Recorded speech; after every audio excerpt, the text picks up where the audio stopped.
Are going.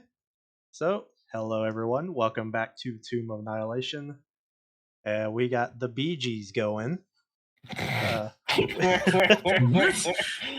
You don't we remember that? That's the party name, the Bee Bee Gees? Gees. Yep. Yeah. That's what we did. That's what we chose last time. I love it. It's so perfect. It's so bad. We are down a player, but I will try to run two NPCs for you guys as best as I can. But quick recap from the last session.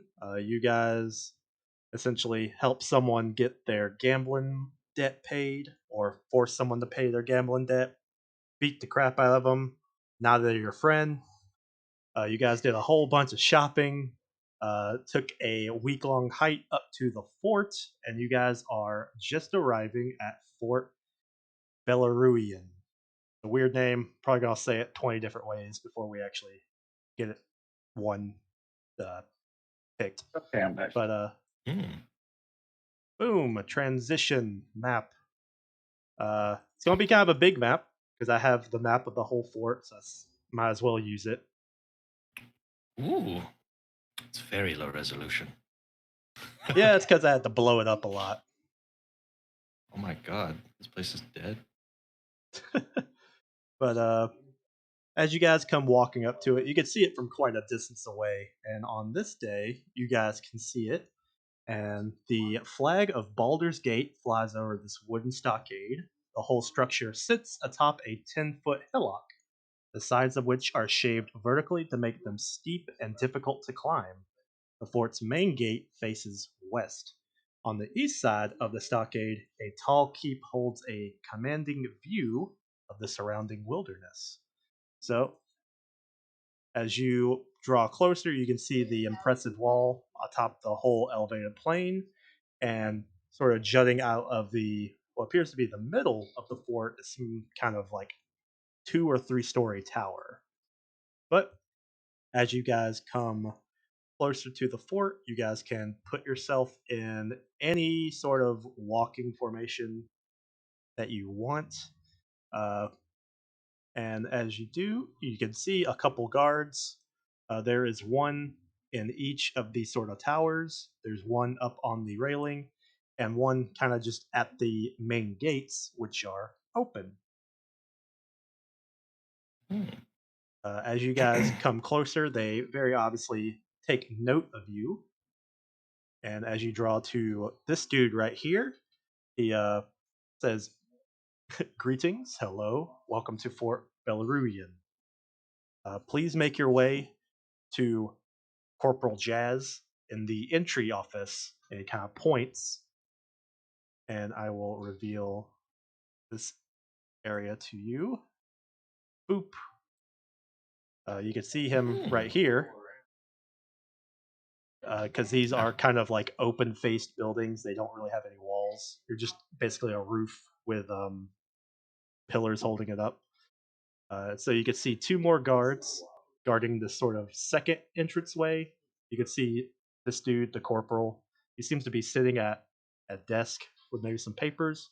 And you can see a dude over here. He appears to be a blacksmith working away at stuff. And so, yeah. I'll tilt my hat to the guard, pleasure mate, and make my way inside.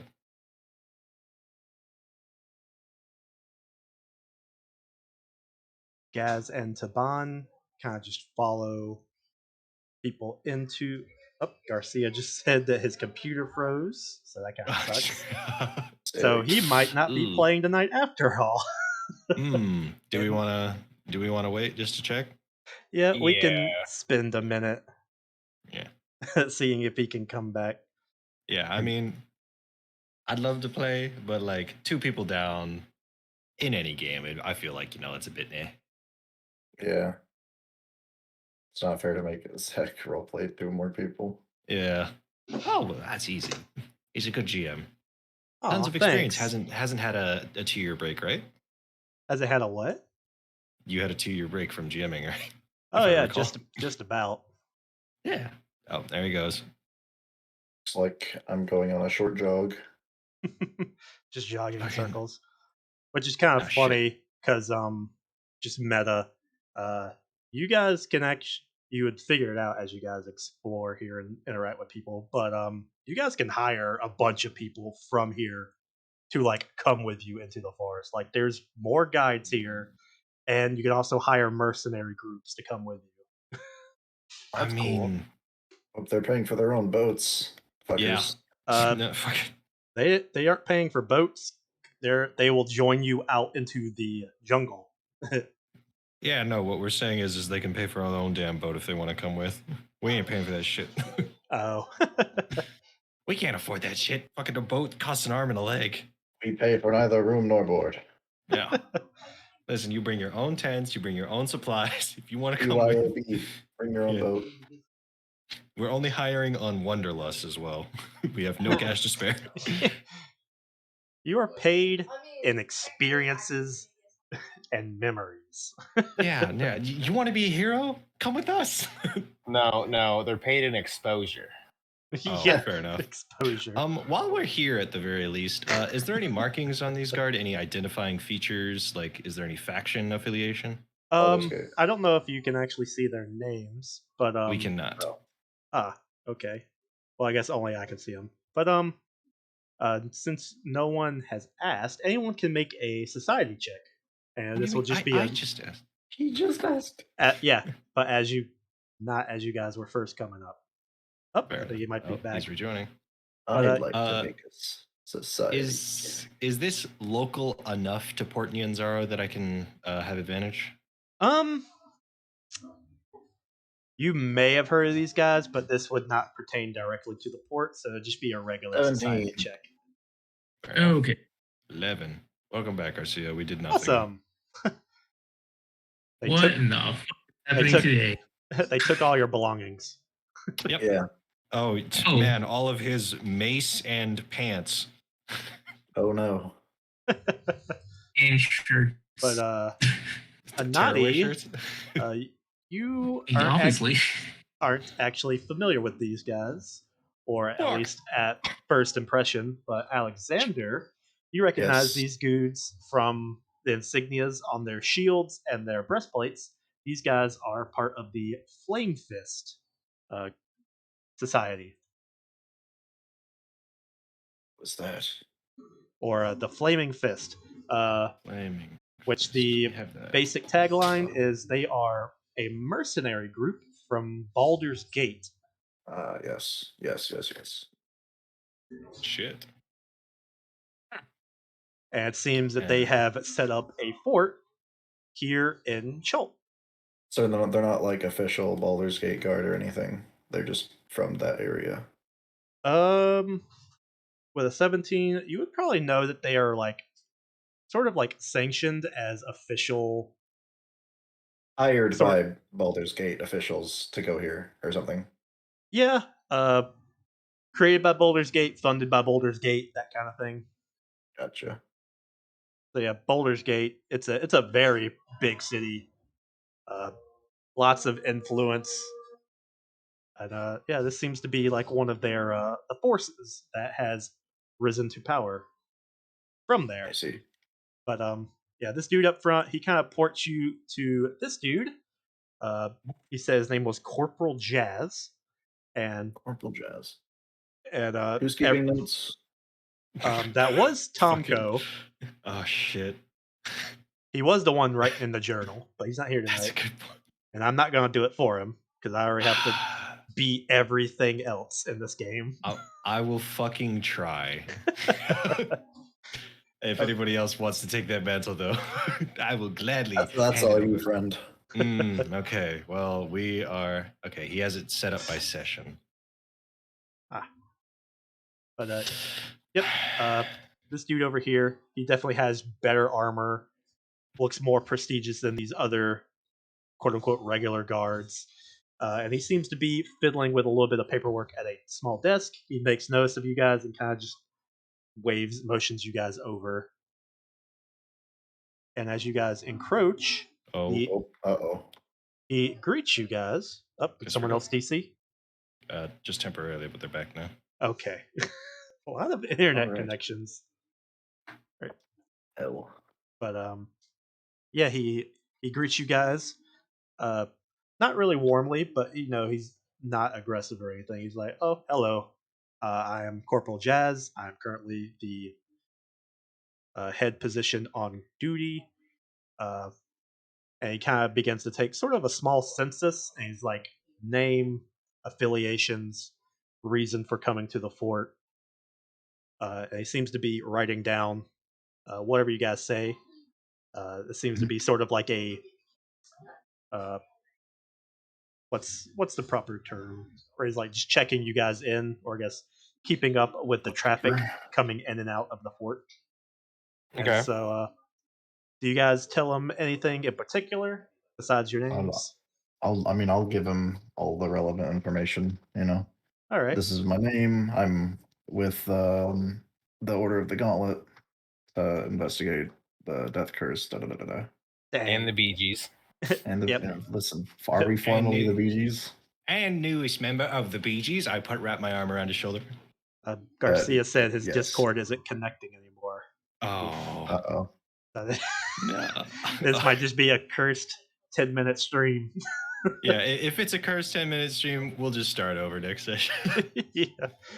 It is what it is. Please, what it is. You can always try Yeah, again next week Ian or again, whenever you Garcia? guys.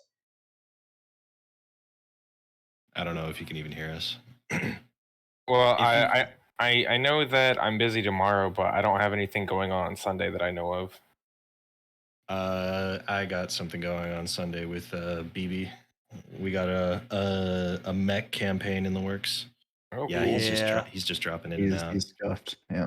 Yeah, let's message him. Garcia, think it might work if you reset the PC. I see it popped back in. Yeah, he's been dropping in and out the past 5 minutes.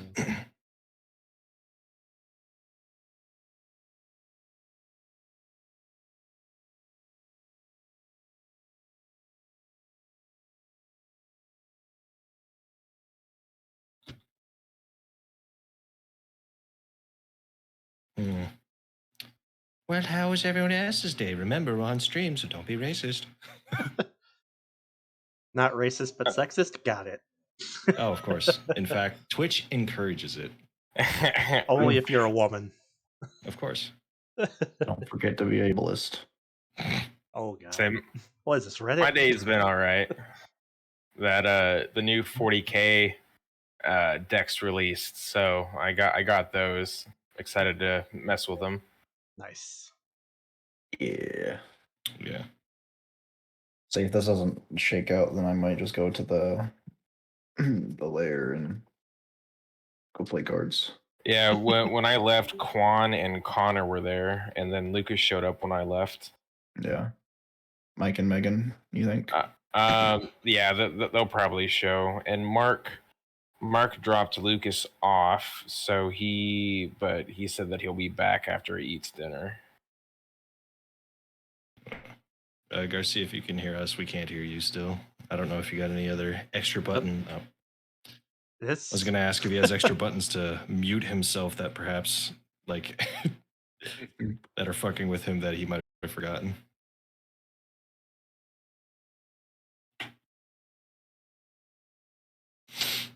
Mm-mm.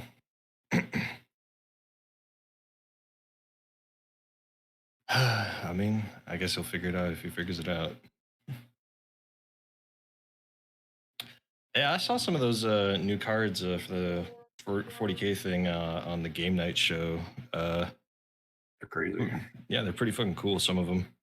Oh yeah, and the prices that they're going at right now. I mean, for what prices are they? So if you get the premium decks, a full case is going for $1,200. Yeah, $1,200 right now on TCG Player. I just found out that Pathfinder. Yeah, It's fucking expensive. And there's only a finite amount of the decks that they printed, so the prices are just going to go up.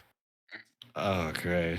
And looking at the most sought after cards from the decks, there are About 22 cards in each deck. That's almost already over $100, which pays for a single deck. Jesus.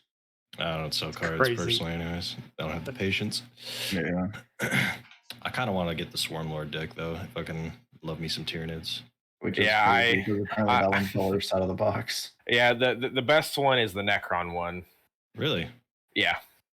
Just for what they printed in it. Mm-hmm. Fair enough. That's the Darkness reprint, doesn't it? Yeah. It's got like really crazy artifact cards. Mm-hmm. Demir Artifacts is about to go insane. Hold on. Can you guys hear me now? Hey, Oh shit. is it working? Did you? Yeah. What was the problem? I don't know. It randomly connected just now. So it could happen again, is what you're saying. Yeah, this has been a fucking day. Have you been having a lot of internet issues today? I've been having a lot of issues in general today. Oof.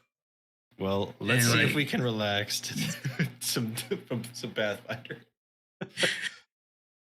All right. Well, if everyone, if their connection is still being stable, we can keep going forward. We'll just kind of take it a little slow, so maybe we don't get into a kerfuffle before something goes wrong with the internet. But Corporal Jazz gets you guys checked in, and he's like, during the process, he kind of gives an order to one of the guards to go fetch someone called to fetch someone called Castellan Gruta, and he nods and goes running off. And he's like, if you will just wait here momentarily for Gruta to show up, and she will greet you and help you with whatever you need. Fair enough, brother. And after a couple minutes of you guys kind of just chilling around, the guard comes back to his post, and he is bringing a person even more fabulously dressed than the corporal, though still heavily armored. A pale-skinned, blonde-haired woman. You believe this to be Gruta, which is confirmed when she introduces herself. Hello, I am Castellan Gruta. What brings you to Fort Belurian? How may we be of assistance? A nutty in the back of his mind is just like fucking strong woman ×2. That we heard that you guys were looking for some work, so we were just coming by to see if there's anything that we could do to help. Not for some coin per se, though. Oh no, we will be more than obliged to pay for any services that can be given to us. Free to make yourselves home here at Fort Belurian. We have a bazaar. We have some rooms that you could stay at. I will come and get you guys. I just need to go talk with the fort commander, and when she becomes available, I can make a meeting for you to have with her, and she can inform you on anything that needs adventuring types to handle. Fair enough. Thank you, love. And she gives you a do. Bless you. Does kind of tries to do a quick little "What's your name? What's your name? Hello, how are you?" Tries to remember those and your faces. Firm handshake. And she gives a firm handshake back. Definitely an actual warrior woman. And when she kind of meets everyone, she skedaddles off. And with this,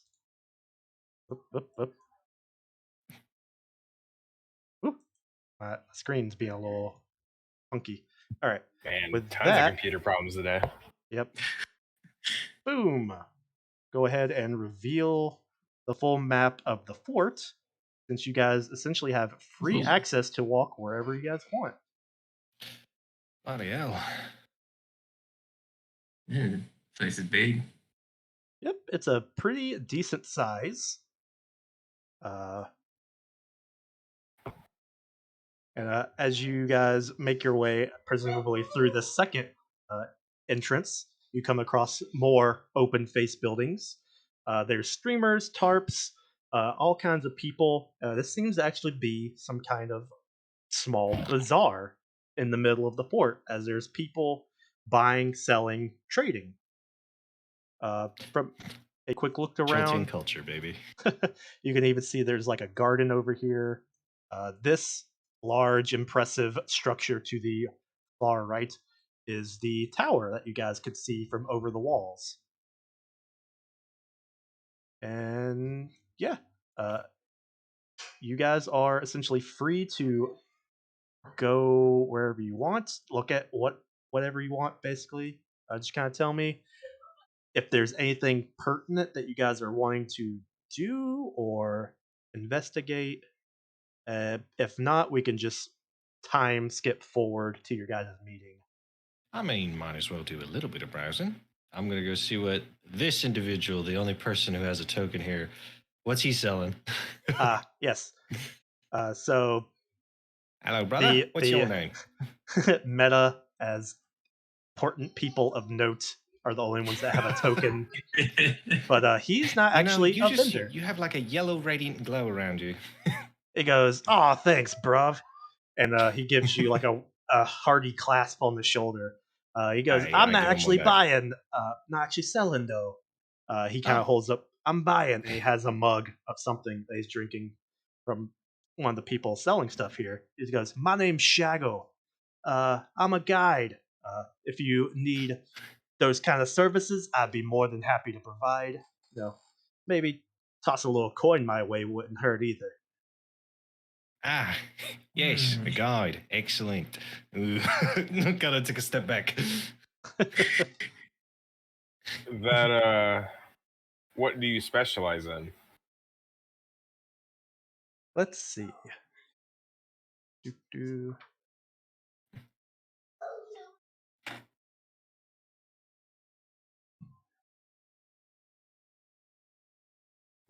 He goes, "Oh, I just enjoy hanging around this fort because it's a great setting off point to the jungle to see the sights, kill some of those nasty undead. There's lots of them walkers around that need a good putting back in the ground, and I'm more than happy to help groups who want to go out and do that." Fair enough. Are you good at it in like a sense of a casting, or like I pull out like my crossbow, or like and I point over at Zig with his big ass weapons? He kind of does a little like a gun show thing as he pulls out a mace from his back. He's like, "Oh yeah, I cast spells with this. It's called Get Down." So I cast fist. I do cast fist. As we've learned. So you're more of an alchemist then? he lets out a chuckle. It's like an alchemist of muscles. Mm. I mean, I cast stuff, but not with my fist. Fair enough. We'll keep you in mind. He's like, "Be sure to do that." He kind of leads in just a little between you and me. Oh yeah. Doing guide work. He doesn't mean you specifically, but he's like doing guide work. I'm trying to hope it'll get me on good terms with these guys because see, I'm actually trying to join the Flame Fists. So the more experience I can get out there fighting undead, helps build me a resume. So it's a little you win, I win, we help each other out kind of thing. Fair enough. Any particular reason why you want to join them? Oh, I mean, a bunch of good dudes. They came here to help get rid of the undead. I wouldn't mind killing the undead. Try to help save the world with all the craziness going on. Fair enough. Sounds noble. Well, yeah. Good motives. Question though, Shago. Any Yes. other people in this little fort here that you've settled in might be more interesting to talk to? He goes, "Well, there's a couple interesting people. If you go inside and talk to Raoul, he's sort of the monster man. He loves the big stompers around here. Uh, if you are more eccentric, you can go talk to Gawasha. He kind of points out to a dude standing out here in the field by himself. You can go talk to him if you want. I haven't really spent much time talking to him, but I know that he also offers guide services. Uh, if you want to go talk to him for whatever reason. But other than that, I mean, there's a couple other people. There's a blacksmith. There's these vendor guys. Fair enough. There's a cleric over in the hut over there who could probably help patch people up if you needed to go see him. But I mean, yeah, other than that, it's mostly just the guards out here. Fair enough. This cleric that you talked about, he doesn't provide his services for free, does he? Um, he goes, as far as I know, he's been pretty fort with healing, but really, it's only Excellent. been the other mercenaries who have need the healing. So, I mean, Fair enough. Well, perhaps we'll do a little bit of looking around. I look at my party. Anybody you fancy meeting? I wouldn't mind checking Turning out the British. blacksmith. Yeah, the blacksmith's got my interest. Is this the blacksmith? Yep. All right, fair enough. He goes, Thank if you, you're Shago. interested in Tip the my hat. blacksmith, yep, gives you, raises a mug to you. He's go talk to Corey over there in the front. Also, I'm going to lean in while they all wander off. About that guard captain individual, the woman wearing the full plate. What's she like? Which one? Oh, fuck, she said her name, and you went through our introductions with each other very quickly. So, what was her name? I guess she wasn't that important, huh? Her name was Listen, Gruta. homie, you're the one who fucking is just like, oh yeah, she meets all of you and shakes your hands and leaves. Guta, okay. Gruta. Gruta, okay, sorry. Yeah. Gruta, what's she like? She's all right. I don't have much interaction with her other than when I quote unquote get tasked to go out with some people. She's second in command here at the fort, though. I do know that. The only person over her is Commander Lyria, but I never see her, and I hardly see Gruta, and she's mostly running around. She does what seems to be most of the heavy lifting with keeping this fort operational. Thank you kindly, Shago. And start making our way over to this blacksmith that everybody wants to see.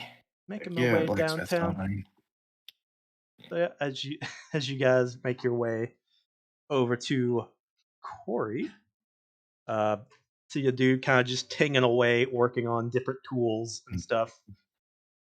And as you guys come sort of like mobbing up to his little stand, he's like, "Oi, how anything I can help you guys with?" Just curious about the trade, I suppose. Yeah, just wanting to see what you have and what you Yeah, offer. yeah. He goes, "What you see is what you get." He points around, and you can see just a variety of weapons, armor, and little bits of ammunition type stuff, like bolts, uh, arrows, a few things that anyone who knew what guns were would recognize as bullets. I don't think we know that. Straight up bullets, no like musket balls, just Oh yeah, this is Pathfinder. There's bullets in Pathfinder. holy shit. Oh, Okay. I mean, there's also Alright. musket balls. But yeah, he goes, "What you see is what you get. Uh, if there's anything in particular you need help with finding, Besides on what you have kind of on display, do you have anything special that you're working on and trying to sell? He goes, if you mean like a magical weapon, then no. I don't do that kind of forging. All right, all right.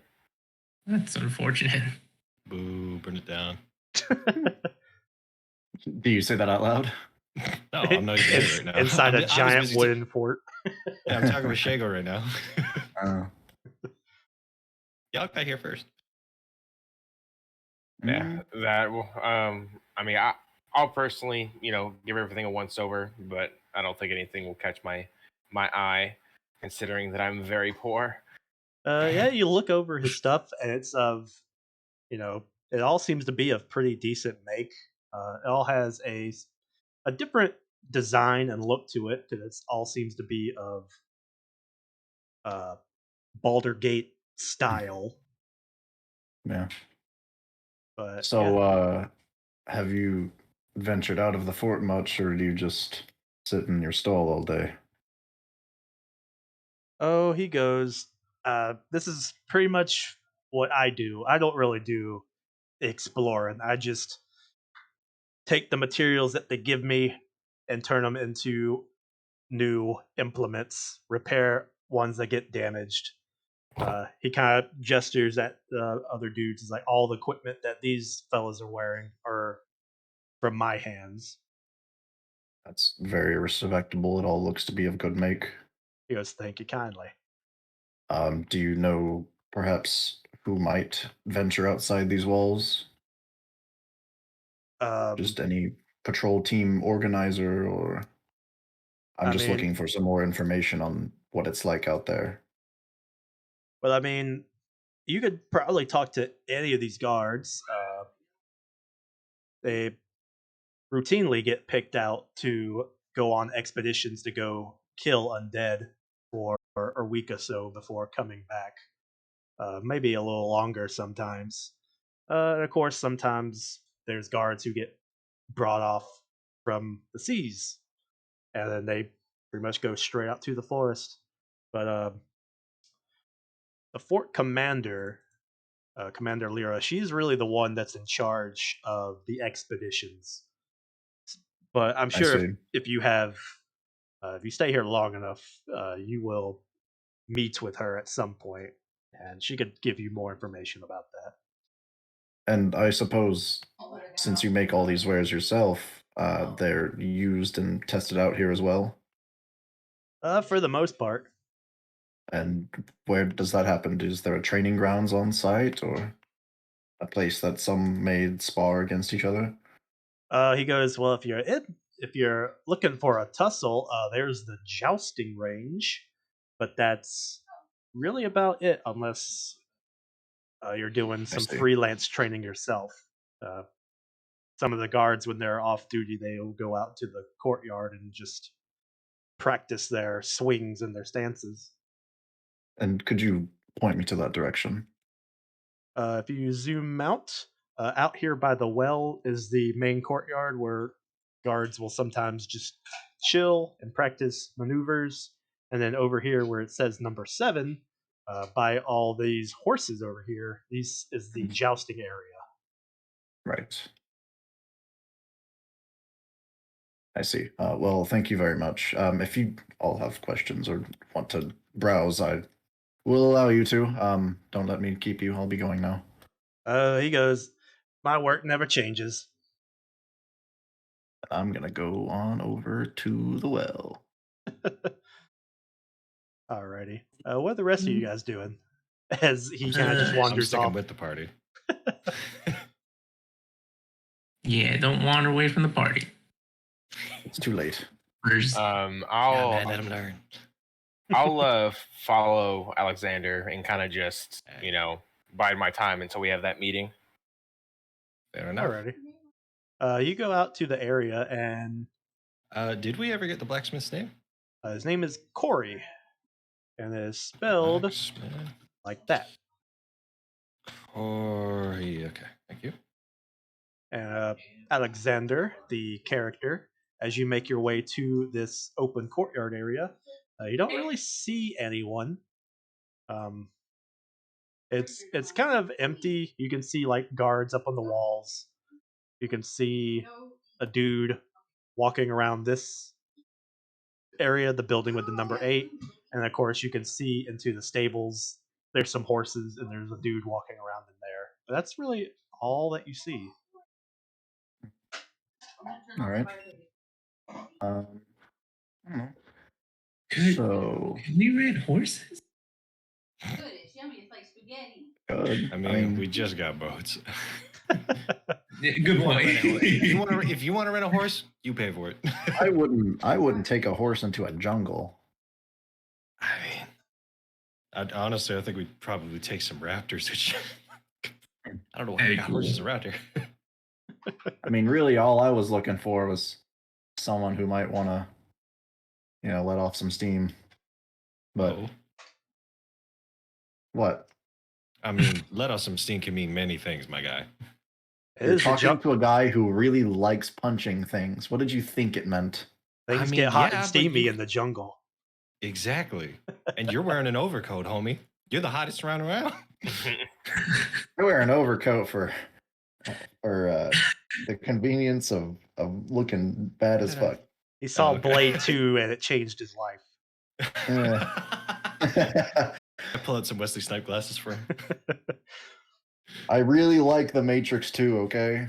It's a good movie, no matter what anyone says. It's in the first one, too? Yeah, but he's like not super into it in the first one. Fair enough. So, yeah. The game is back up.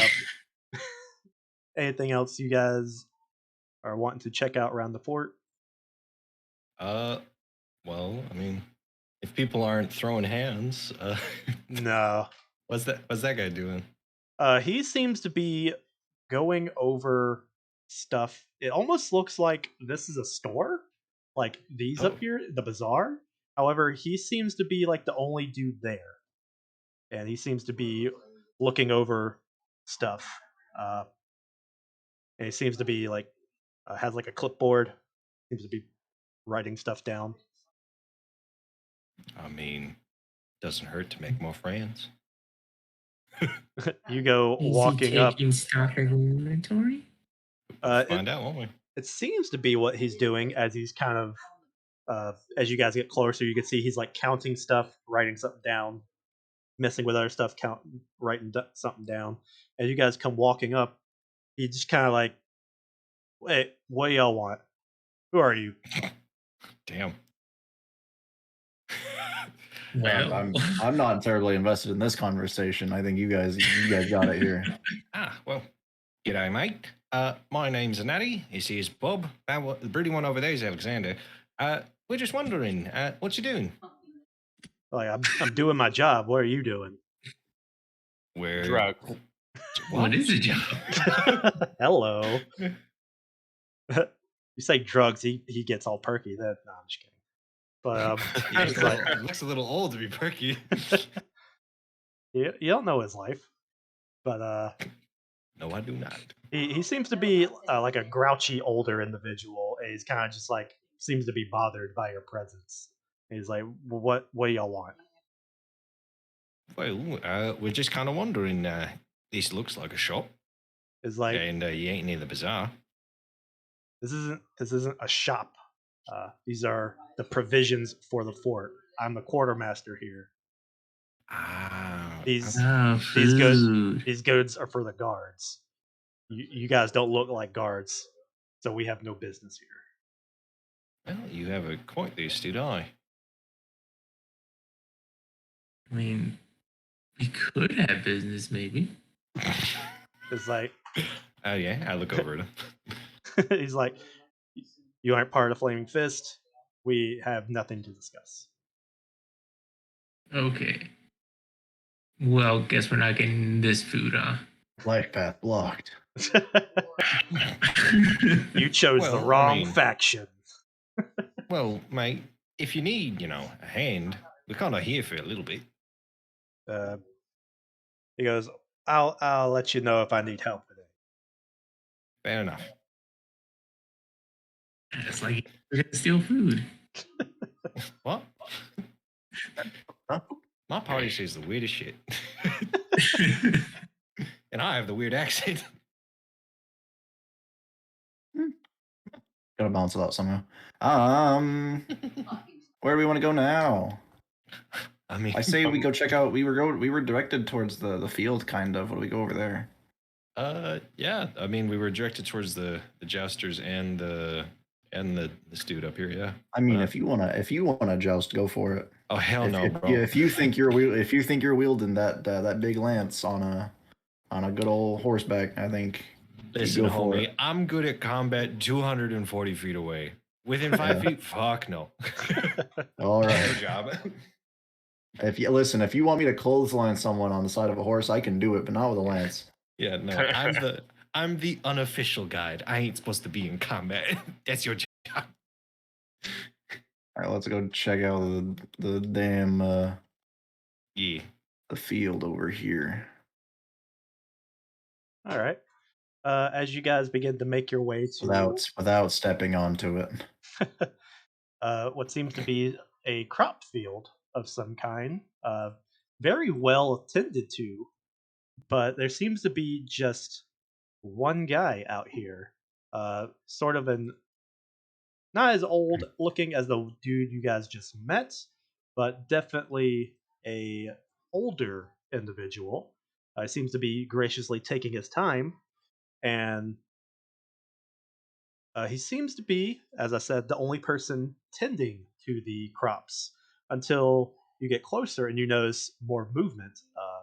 It almost looks like little plants are moving all by themselves. And when one gets into a good enough light, you can see there's actually like tiny little plant people who are going around and helping to tend the garden as well.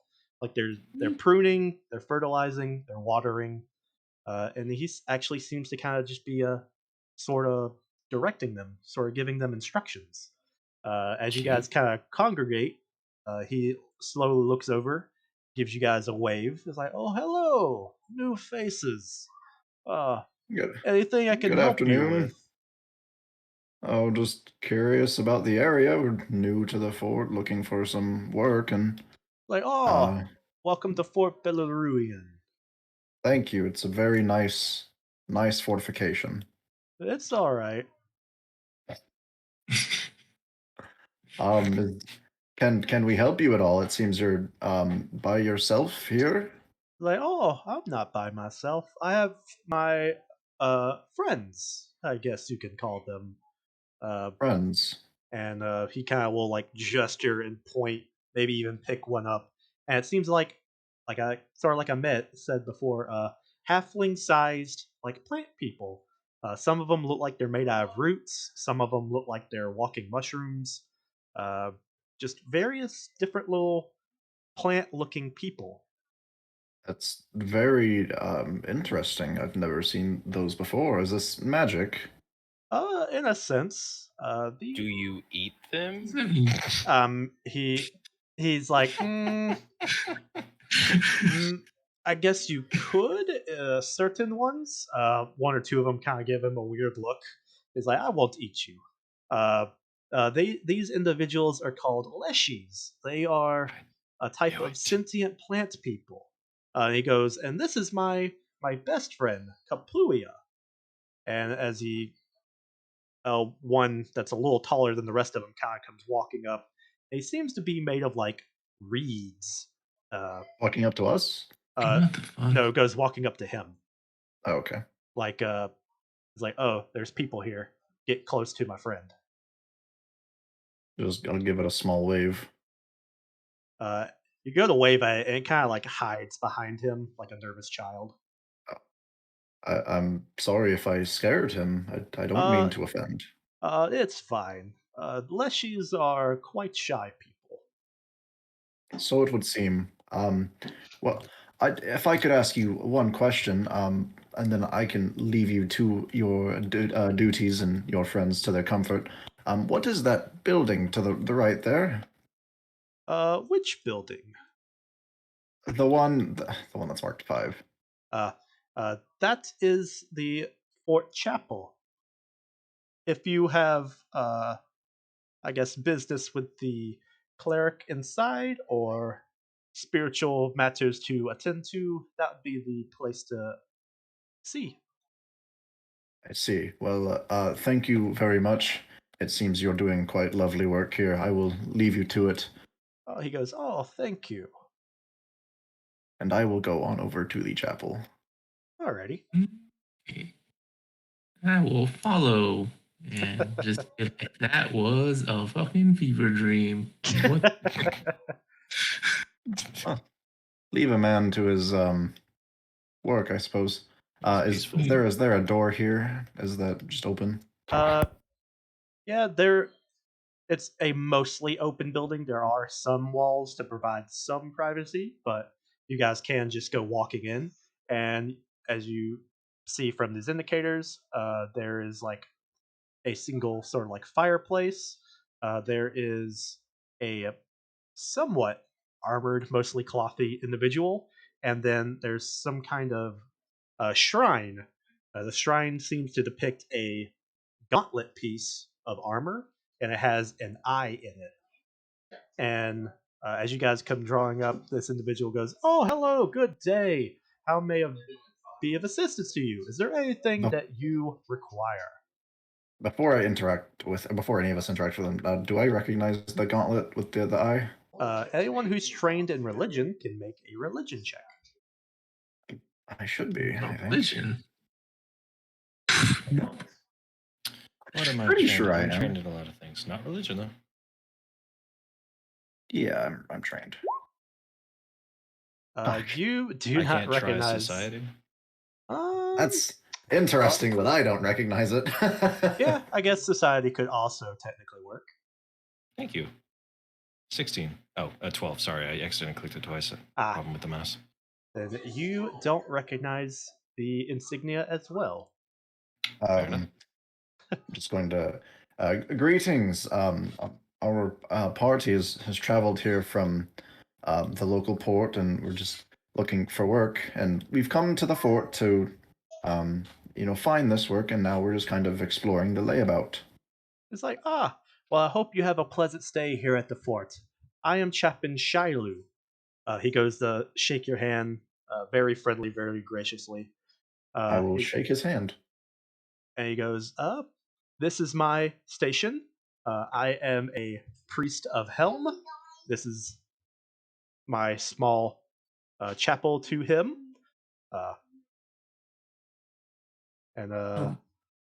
Yeah.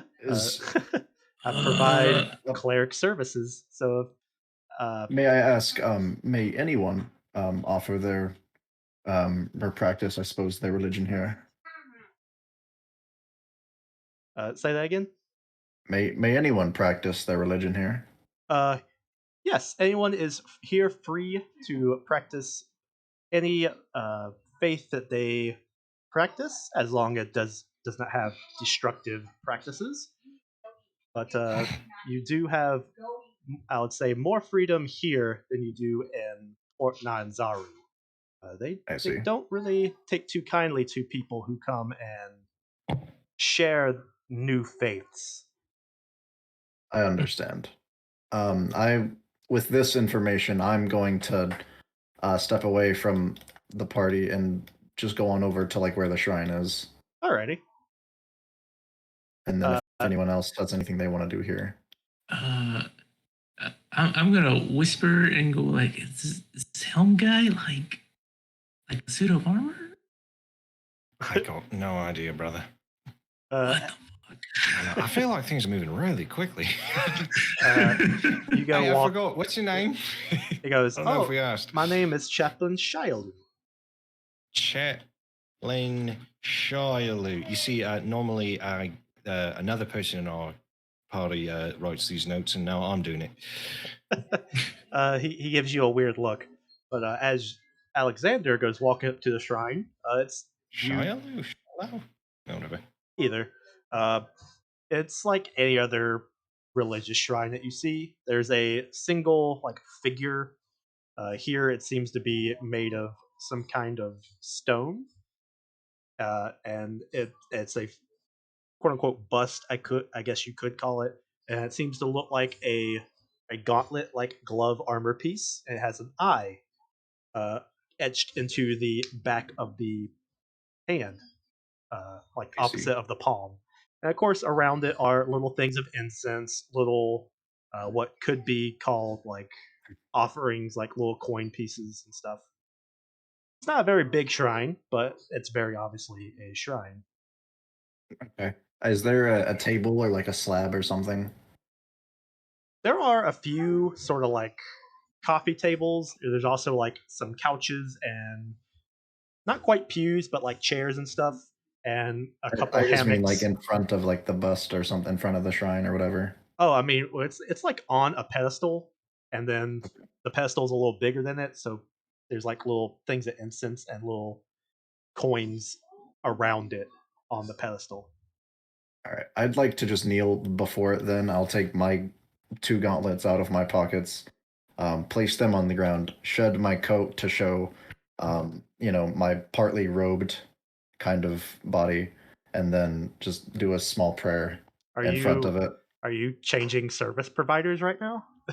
What? No, I'm no. He He's said, being he said respectful. anyone can practice their religion here, Because and so I'm offering a prayer to my God. oh, okay. So yeah, you do your own little thing, and Anybody begin can to practice religion in the fort. I'm gonna pray in yours temple. yeah, It's not specifically. religious. You're not gonna do a fucking church service at your house, are you? I mean, some If people I do. had to for my religion, yes. I wouldn't go down the street to pray to Muhammad for God. That's that's like an entirely different It's- religious system. Exactly. That's the point. Do you see No, what but I'm doing? they're different gods, but they're in the same system. They're in the same fucking pantheon. Yeah, as is our pantheon. I mean, he does kind of give you a weird look. He's like, I didn't. He kind of like doesn't try to bother you because he didn't realize you were about to start praying. So he focuses his attention on the rest of you guys. It's like, uh, any questions or services I can provide to you at the moment? Well, So many questions. yeah, Bob, you go first then. Is your god a suit of armor?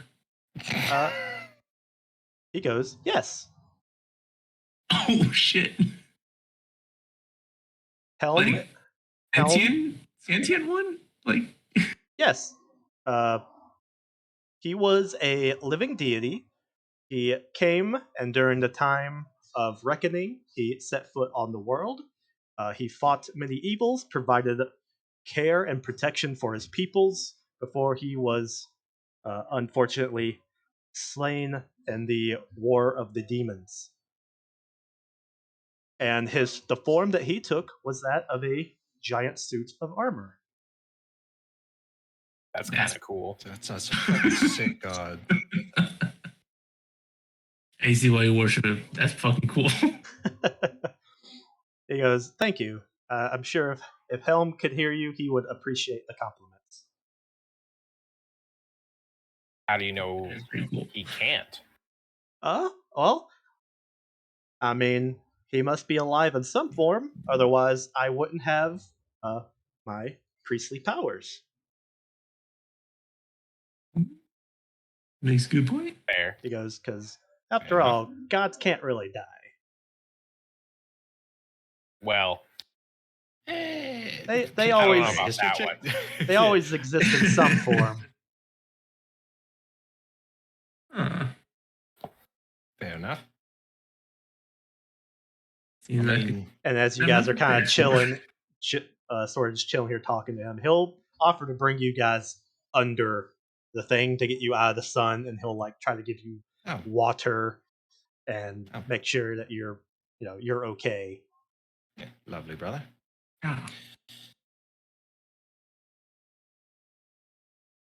And yeah, he doesn't mind. Kind of just chilling and talking. Yeah, we're just kind of waiting for the second in command to come about to bring us to Lyria, I believe her name was. Ah, yes. Y'all are having a meeting with the commander. Interesting. Yeah, So we're the Bee Gees, and we're kind of doing some odd jobs right now. the Bee Gees. That's an interesting name. Does it That mean is. anything? It's Oh, because hell we're no. the boys. Oh boy. The You know what? boys? I look over at him. That is excellent. Yeah, I like damn that it. because we're the boys. Oh, Uh, I'm putting that in the player journal. Accompanied by 2 women. And they Don't can be ass- part of the boys. don't assume. Yeah. But What am I assuming that they're women? yeah, you can't do that nowadays. It's not cool. But Oh, okay, come on. Or on Twitch. after chilling with him for a couple minutes, seeing that you guys don't need any kind of like medical attention or healing or anything, I mean, he's kind of maybe. just chilling with you guys, talking. Uh, After a while, you see Greta kind of come, or Gruta come walking up. Is like, oh, there you are. I've been looking for you guys. I've Ah, come to inform you that you do have a meeting. Uh, she will be available in about an hour. hmm. As Well, you, excellent. Thank you very much, love. I don't know if you're doing anything, but we're all relaxing right now if you want to come join. he's like, oh, I wish I could, but I am much too busy. Fair enough. Many things to attend to. But I will have someone come fetch you guys in an hour. And with that, she waves you guys goodbye and kind of goes walking. Whoopsies. She hits a void warp What? and I goes want that walking. drug. Accidentally like stretched her out, phrasing like 5 panels. It was like, oh, she Lovely. hit a void warp of some kind. She turned wide. But yeah, you guys kind of just, I guess, chill with him for like the next hour or so, just casually talking, sharing stories and whatever. And after a while, a guard comes by and like, oh, you guys matched the description of the people I was looking for. I believe you guys have a meeting with Commander Lyria. Uh, if you do, please follow me. And Shielu will bid you guys farewell as you guys are escorted through these sets of double doors. Hmm. Whoops. Ah, hold on. Let me put things in places. All right. You guys get brought in through this set of double doors to the tower building, at which point you may need to pan out your camera to get a glimpse of the new area you guys can have access to. Yep, all the way down here. Bloody hell, it's filled with dinosaurs. What the fuck? As you guys get closer, there is the smell of manure. Fucking who's this Conan Exiles looking motherfucker? He brings you Don't be guys in, rude. and through the I've been double playing it a lot doors, recently. there's sort of like an open skylight. It seems to be a muddy in this center area, and there's like wooden paneling around. The smell, the familiar smell of a dinosaur uh, barn, wafts into your nose as you see a very tribal looking Cheltian native individual sort of just tending to them. But the guard brings you down to this entrance where you see Gruta waiting for you guys. He's like, oh, I'm so glad that you guys could make it. Had nothing but free time. Yo, what is with this place? He goes, Yeah, she goes, this is the uh, headquarters of the fort. This is where we conduct our business, store valuable stuff, and let the soldiers and other important guests stay as special barracks. And he goes, Commander Lyria is awaiting you guys as she motions into the room, and you can see a probably the best dressed, most armored individual here that you've seen so far. Seems to be Okay. a somewhat even older individual than Gruta. Praying hands to God. Goddamn. This fort And is made for me, says and, Blue. and Gruta comes and walks up to who you presume to be Commander Lyria until it is confirmed when Gruta uh, sort of introduces you guys. He's like, this is Commander Lyria. She's the one who is in charge of the fort. And she kind of motions at this other table. Is like, you may take a seat so you don't have to stand. And it's like a long table with multiple Fair chairs. enough. And boop, boop, boop. Yeah, just set y'all wherever. And Lyria, she seems to be looking over a little bit of paperwork. And she goes, so you are the Bee Gees? Is that to my understanding? Well, we each got our own names, but yeah, together we are the Bee Gees. Like, and she kind of goes through and is like, so and so, Ziggs, Anadi, goes down the list. Is like, Pleasure. greets you all. Is like, I have been informed that you are here visiting the fort as you are looking for, per se, work, task to perform. There was a bullet. There was word of mouth, I believe, over at the bar that you could use a hand, and we just so happen to be quite available at the moment. The bar. I You believe that's mean where we the heard the board? information. Was it? I'm pretty sure we heard it from the fucking barkeep.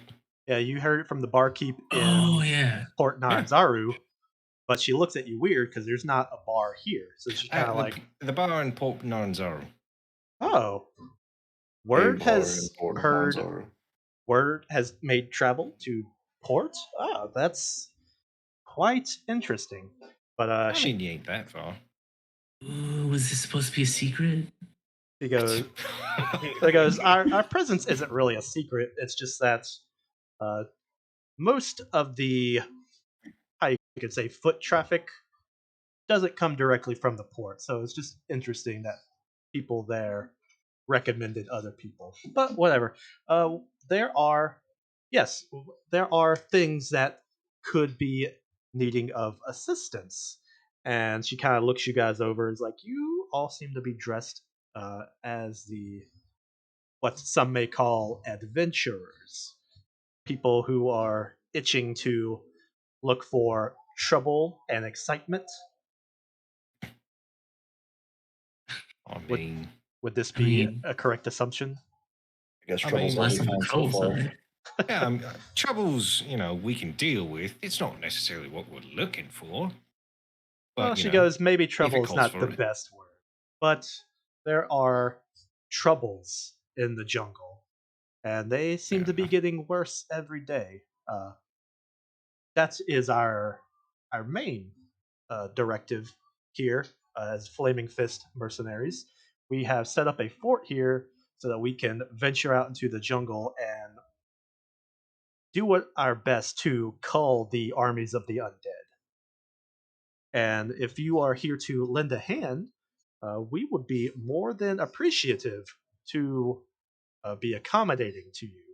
If you were to, say, undertake a task to go out and slay some undead for us, we would be more than willing to let you stay here at the command tower. We would accommodate rooms, food. We could even provide some additional arms for a small service fee, of course. And she goes, we can also provide you as payment or reward, however you would like to see it, as a charter of expedition. And what would that be? Here at the port, well, no. Down at the port, there is a individual, one of the princes. She does air quotes. Uh, it is seemingly his job to dole out permissions for who is allowed in and out of the jungle. Uh, he You're does talking not about have Jabal. like maybe, but he has no authority here. We are the authority, and but we do try to keep people who say aren't affiliated with us from venturing out into the jungle for safety concerns of obvious the dinosaurs and all the zombies. But with a charter of expedition that is our written approval, seal signed, stamped, yada yada, that we have given you permission and approval to venture out into the forest on our behalf. Hmm. I mean, I wouldn't mind. Anything to mess up old Jabal's operations? Fine by me. Yeah, I'm fine with that. She goes, I don't know about whatever beef you have with this Jabal individual. It's of no It's concern to not me. really a beef. It's so a beef. You I met you yesterday. Yeah, well, you guys have been adventuring technically for like a week now. Yeah, well, I mean, technically. Yeah, I met technically. you yesterday. I met the rest of them the day before. So them, I know. You're different. But yep. Do we have a deal? I mean, I think it's bloody fair. And I have a question. yes, you, So Bob. we joined this group and we run into another group and they say we can't go anywhere because we're not part of their gang.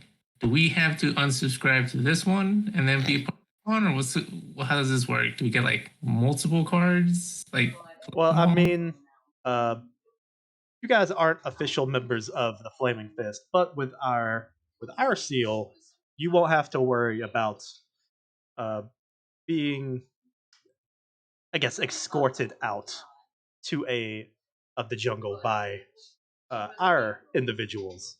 If you run into other um, individuals who aren't affiliated with us, don't really care what you do to them if they're causing you trouble. Not our guys. okay. So it's like getting different gym badges. Gotcha. Kind of. Sometimes, as I've said before, Joel and his people, if you aren't really affiliated with some of them, you just might meet an unfortunate end on the path you might be taking.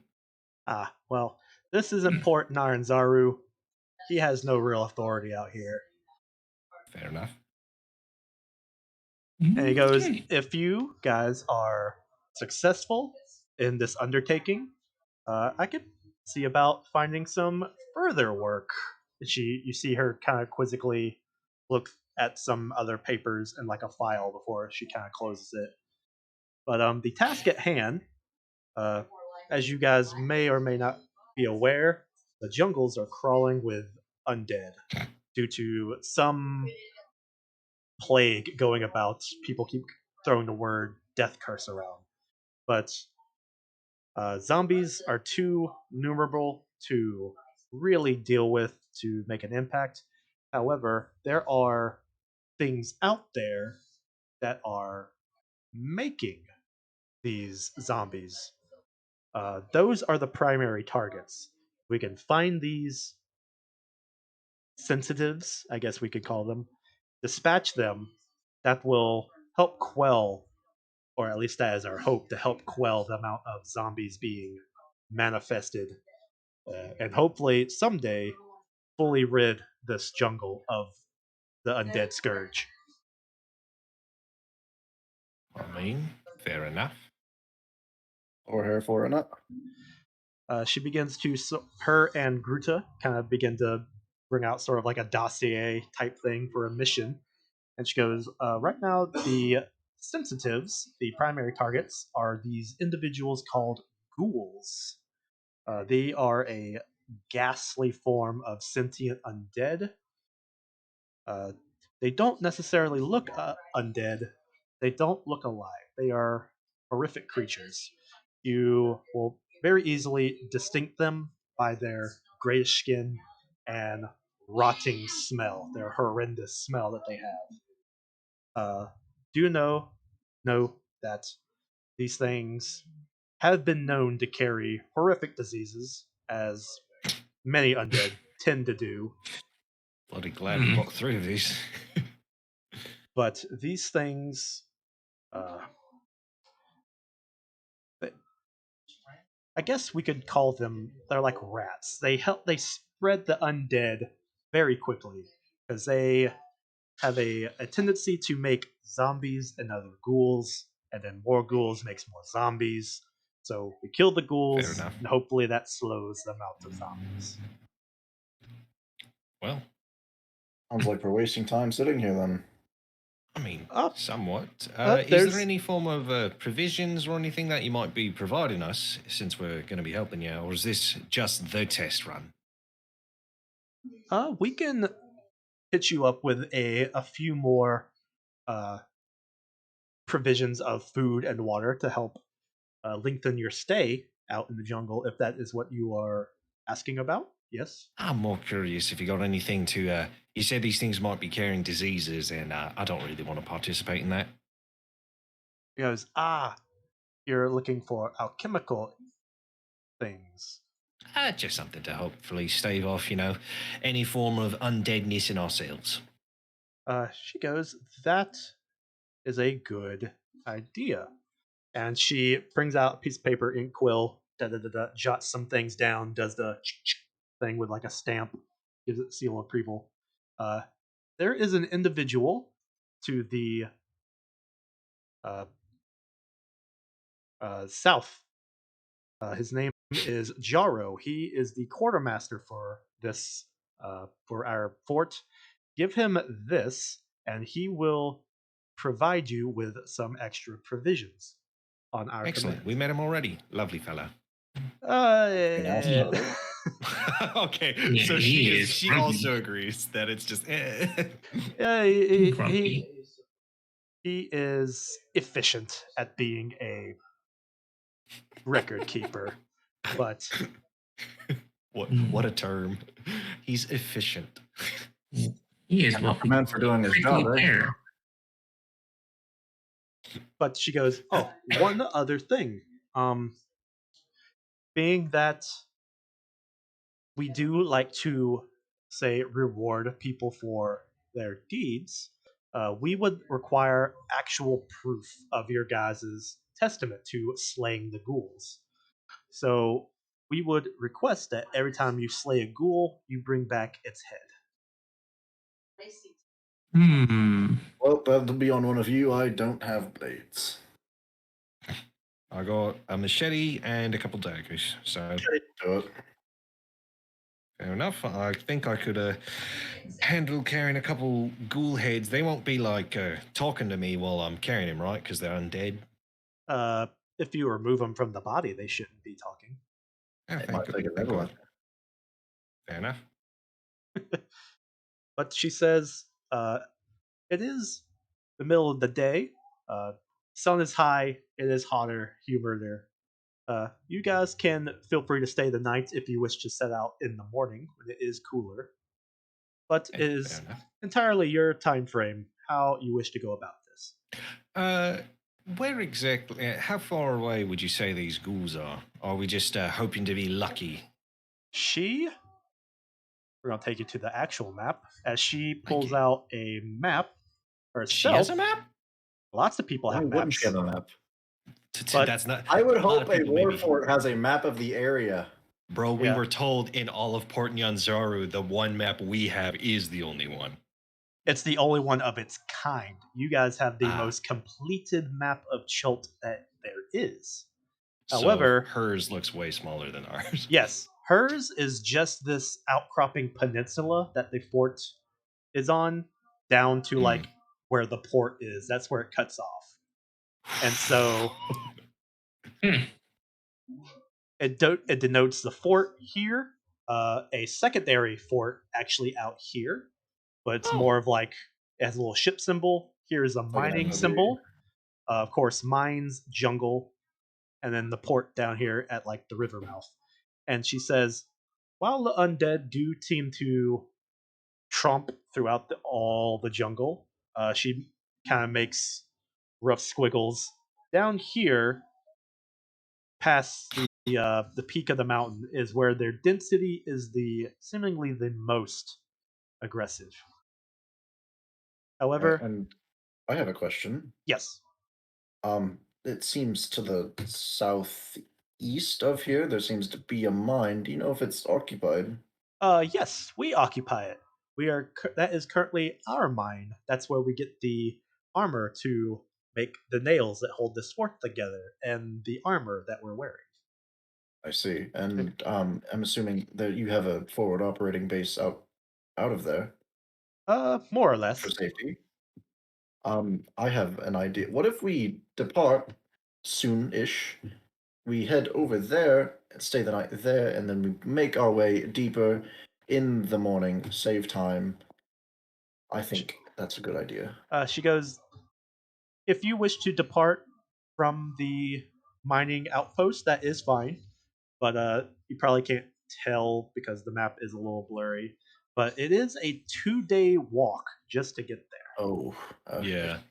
Because every Well, hex is potential basically a day's walk. I see. Yeah. Okay.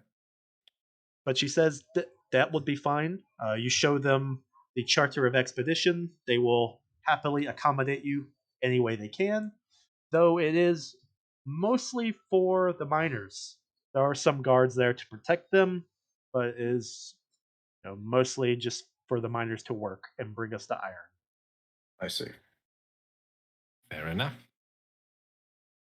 Well, that being the case, you wouldn't have any recommendations or these ghouls, what kind of a armory do they have? What skills do they got? Fucking my accent's going all over the place. They are mostly feral beasts. They have their claws and their fangs. All right, fair enough. And what would be the best way to dispatch one? Let's Quickly, see. probably. She says, yes, ideally that. Well, let's see. How much does she actually know about ghouls? That's kind of what I was hoping with my question. Do. Give her a religion check.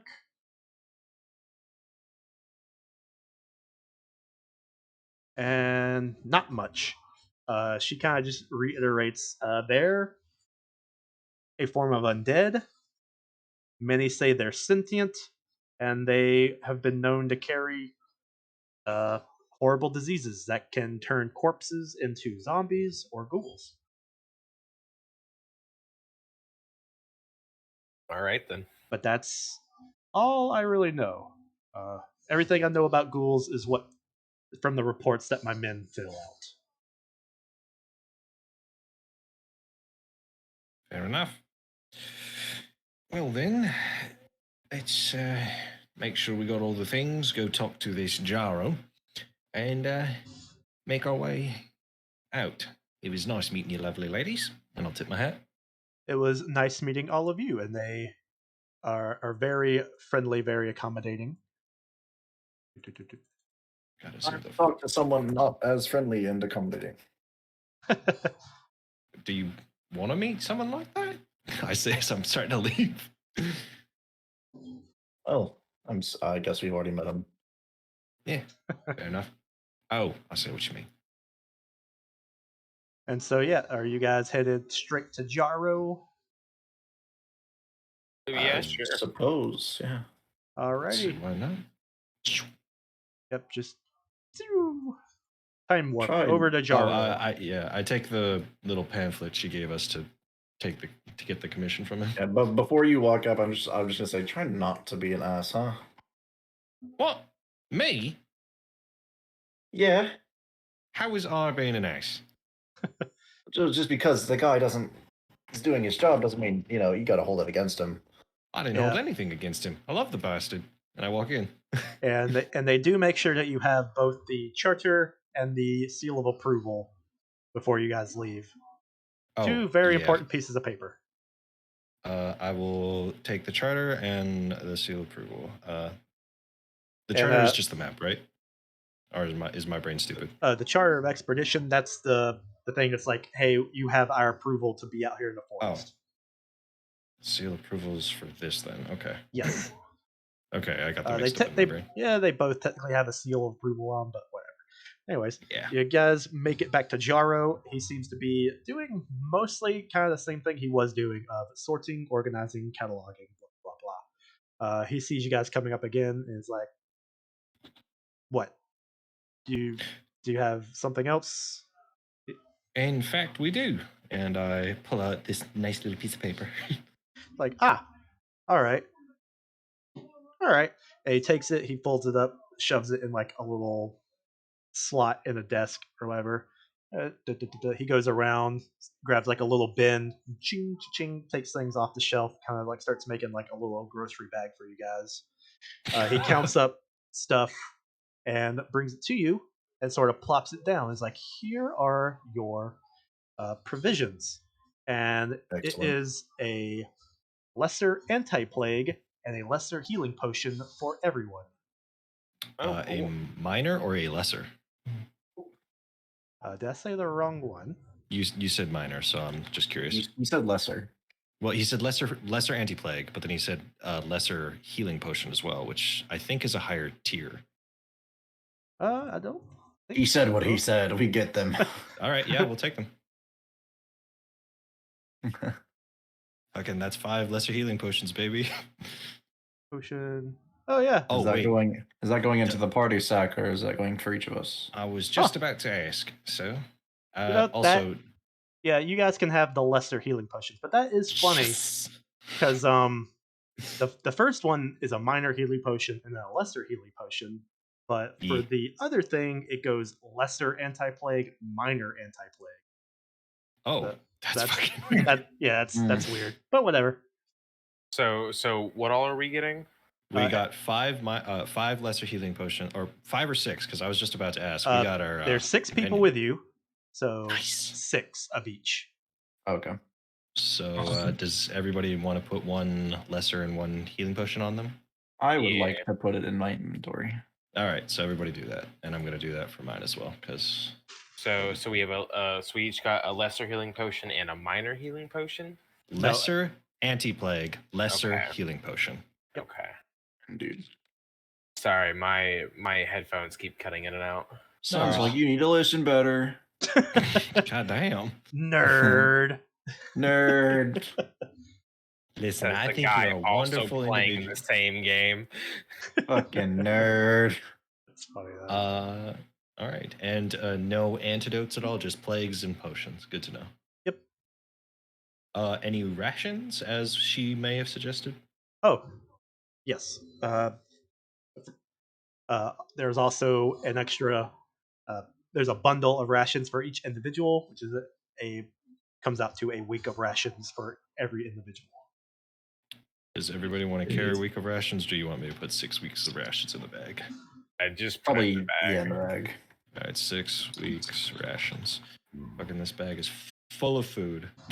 If we're getting chased by a bunch of fucking big dinosaurs, it's because they're hungry for the bag. Yeah, I'm sure they really want that dry tack. Hey man, fucking things will eat anything. If there's a bear out here, that thing will eat anything. But yeah, but you do also notice that once you give him the sort of like seal of approval of his uses, he does become a little more, not quite cheery, but he is more pleasant and sociable to talk to. See? Told you. He's still kind of abrasive, but he's not being like, get the fuck out of my store. But secretly, he wants us to get out of his store. Yeah. Actually, before I fucking forget, I should write down BB's potions before. Yeah, I'll just put those in the bag for now, and I'll give them to him when he comes around. And so, yep, that is, I think, everything right now. And so, yeah, your next course of actions, I almost said ashes. Next course of actions is up to you guys. Well, we got the rest of today. I'm going to go see if I can have some fun, and I'm just going to go around and socialize for the rest of the day. All right. You go around, you find some people who are more engaging, some people who are less engaging. People come in all types. I don't have to make friends with everybody today. Yeah, most of the people here are guardsmen, or at least you come to find out they are guardsmen if they're kind of just walking around in, unarmored. There are a couple people who stay. They run the sort of bazaars. Obviously they have nowhere else to go, so they kind of live in their shops. And of course, several of the other named individuals, you'll see them sort of walking around, going about their life here. And yeah, unless you guys want to do or interact with anyone specifically, we will kind of time skip forward to the next morning when you guys presumably head off to the mine.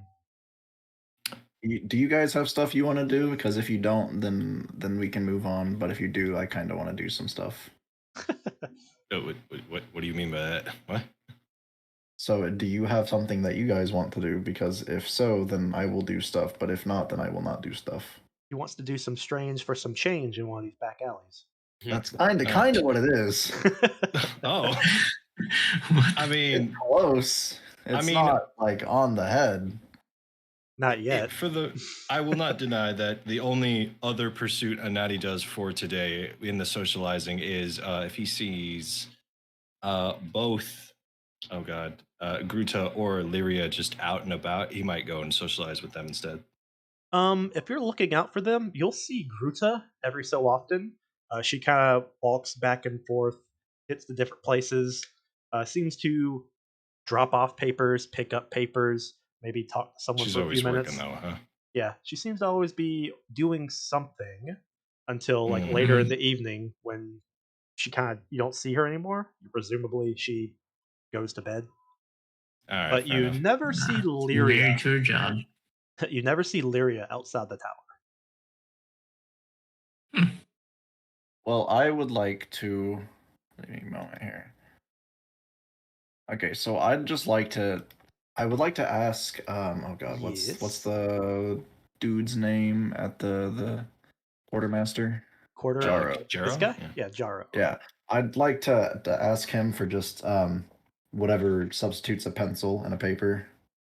I don't know if we use quill here or not. I mean, it kind of varies. Most of the fancy people use ink and quill, but he would have something that's a very rudimentary pencil, which is basically tiny planks of wood wrapped around coal, a small piece of coal. I would ask him if I could get a piece of paper from him, as well as use his writing utensil, whatever that may be. He goes, I guess, and he lends you a quote unquote pencil and a piece of parchment. Okay. I'm going to write down on this on this paper, looking for a challenge, offering 2 silver to any man who can beat me in hand-to-hand combat next to the well. Next to the okay. Wow.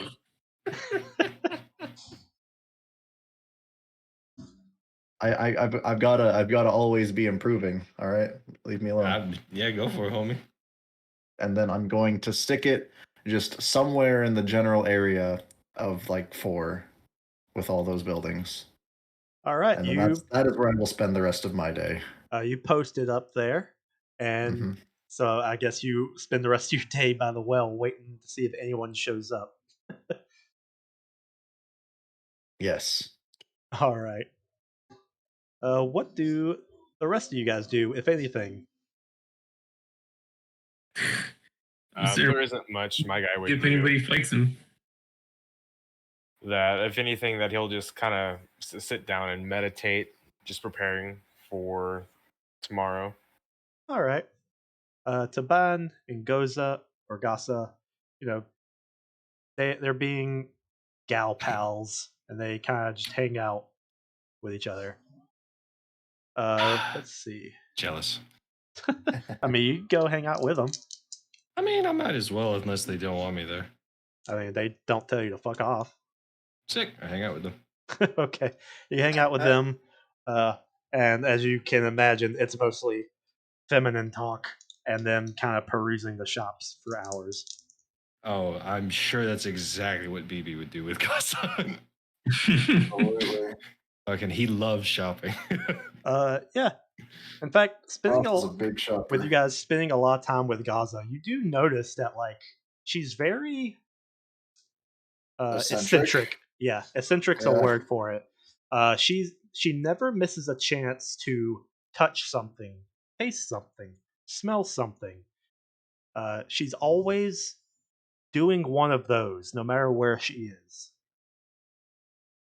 I feel Did like we I'll really ask some take her out questions into the about. jungle with the rotting corpses? She might try to eat them. I think that's up to her. But after a while, you guys kind of notice, since you guys are hanging out here, there are some people who kind of take notice of the little shitty poster that Alexander made. It's like, yeah, we can see what this is about.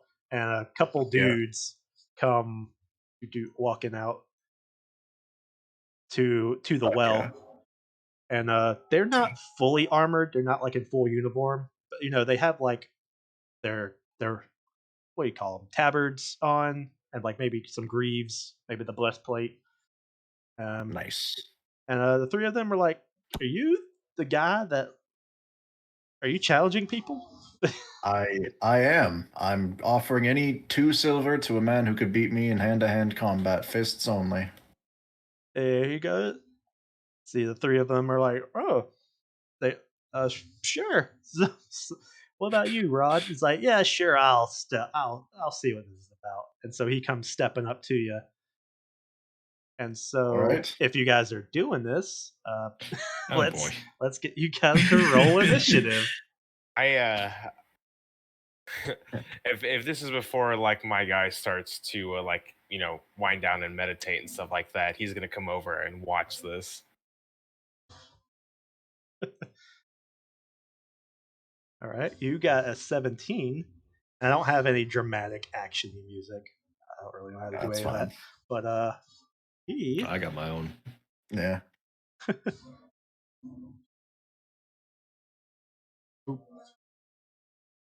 Whew. All right, that's a good one. Yep, he rolled just slightly higher than you. I don't know if he actually rolled better. Oh no, he rolled worse, but he has a better better bonus. Yeah. Kick his ass, homie. And so the two of you guys get into your sort of square up and start to get into position. And now a question for you: are you going I'm to not use using your my gauntlets? Okay, so you're going actual bare knuckle. All right. Yes, actual bare knuckle. I'm not gonna. That's mean. Are you wearing armor like the guard isn't? Yeah, I'm wearing armor. He said he was only wearing a tabard. Well, he's wearing a tabard that's his problem. And he's wearing his armor? Yeah, he's wearing some armor. They're not full kitted up like the picture. I said unarmed, not unarmored. Okay. But yeah, he will start off this round. He will come charging in, and for his first action, he will actually attempt to trip you. Yo. And yeah, that's just going to be a failure. And so he's like, he comes in, he tries to reach out like a hook with one of his arms and snatch one of your legs out from under you, but you manage to spin around and undo any effort he tries to make. So then he just, as he's coming up, tries to give you a punch, and yeah, he misses wildly as you kind of dodge out of the way, seeming you have better boxing experience than this individual. And for his third action, it seems like he will just go into sort of a blocking stance, and it will pass to you. All right. So I'm just going to try to hit him with a solid right hook to the side of his face. Alrighty. That is a hit. A hard hit. Max damage too. Yep. Oh, Damn, fucking. Okay. Yep, Your hands deal 1d6? Yes. What you holding? Oh yeah, he throws bows. Yeah. All right, so you cock back and just bam, smack this dude in the side of the head. And since you didn't declare that this was non-lethal damage, Oh, it's not. And so you. Aren't Oh wait, unarmed It's not. It's They're not. always We've discussed this. We Oh yeah, discussed that's this. right. My unarmed fists are always. I have to use Okay. extra force to All right, make them lethal, okay. So it and is vice versa with the non-lethal gauntlets. damage. Okay, for Yeah. free. So you just rock his clock, and he is looking pretty like with just one punch, you knock a solid portion of wind out of him, but he is still standing. All right. I'm just going to follow it up with a pretty forceful jab. Ooh, and that is a crit fumble. Ugh. Yeah. All right. And then let's see. What else can I do? I'm not terribly familiar with the actions yet. So there are multiple attack actions you can do. They all do Mhm. count as attack actions, so they do get the accruing penalty. But you can do things like grapple, trip, shove, those kinds of things. Okay. If you I can't want, like prepare a block or anything, can I? I was just about to mention, since this is like a weird sort of just a fist fight thing, like an alley fight, Mhm. I will let you, as an action, you sort of do a raise shield action, but you don't have a shield, so it'll boost up your AC by 1. Okay.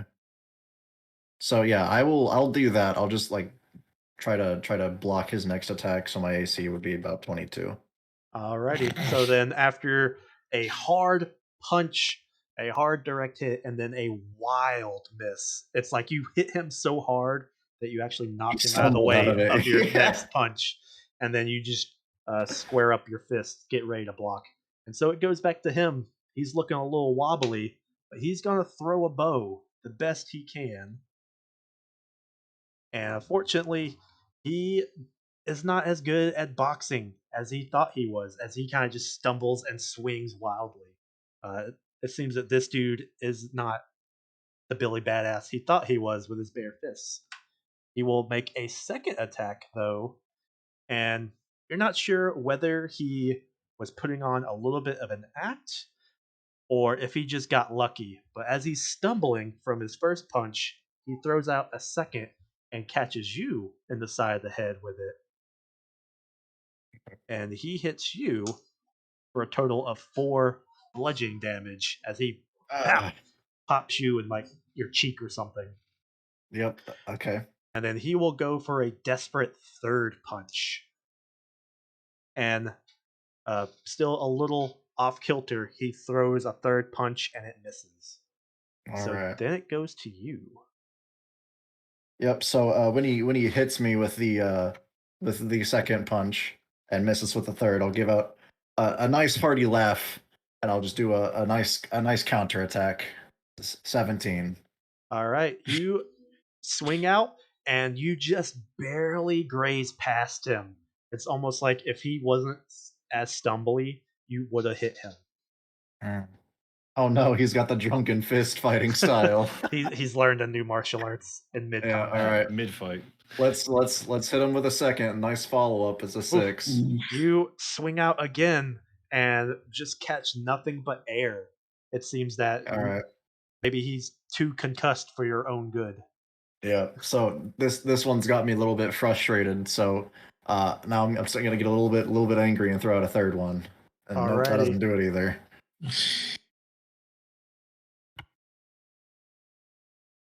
And that's it from me. You do. Everyone just kind of throwing it out there. At the start of every session, everyone does have 1 hero point that can be allowed for a reroll of Mm. anything you want. I don't know if you want to use it on a third No, attack. I'm not going to use it on a fucking street fight. But all right, so you throw out punches and just can't seem to get a beat on him. He seems to be a little too wobbly, or maybe you're just too full of confidence and you're getting you're letting yourself go. But he will continue to fight on as he swings out. Ooh. And he catches you in the side of the ribs for a piddly 2 points of bludgeoning damage as he gives you Damn. a little jab. Homie's got no strength modifier? +1. Bruh. Oh. Rough, bud. Yeah. What the fuck? You're a guard? Guard? Hey, the guards got Most guards are like what just regular people. Are they? Yeah, he's Whatever. like a CR1. Creature 1. But so that's his first hit, and he will swing out for a second and tries to hit you again in the ribs. Maybe try to do a little double tap, but he seems to kind of just skirt off some of your armor. And he will use his third action to sort of square up and go into a blocking stance. And it goes back to you. All right. And the whole Yep. time, the other two dudes in the back are like cheering him on, like, "Man, beat his ass. We know you got it in you." I want to know who's Taban cheering for, because I don't doubt she'd like to miss a fight. Oh, that's right. I would also Taban like is to a know this. gladiator. So she actually would come watch the fight. And she seems to kind of just be just watching. She doesn't seem to be cheering for either of Okay. the contenders. I wanna grapple him, but that's not in the spirit of the fight. So we're gonna keep going with the unarmed fist. Damn, Alrighty. 15. A 15 is unfortunately a miss as you That is a swing out miss. at him. All right, number 2, 16. 16 once again, swing and a miss on this individual. All right, yep. We'll take a deep breath and just square back up, get into another defensive position Alrighty. for the third one. It will go to him. He will actually boom, use movement to skirt around to the back of you, and he will attempt to grapple you. Oh, okay. What do I have to do for this? Unfortunately, is a failure as he attempts to manhandle you, and so he will attempt I to bet. do a trip. Oh, and he actually gets you. It seems you're not sure if that was part of his technique or if he just once again got lucky. But he goes to grapple you. It seems to be ineffective. And the next thing you know, your legs have been swept out. You fall to the ground prone. All right. Boop. So you are now on the ground. I am on the ground.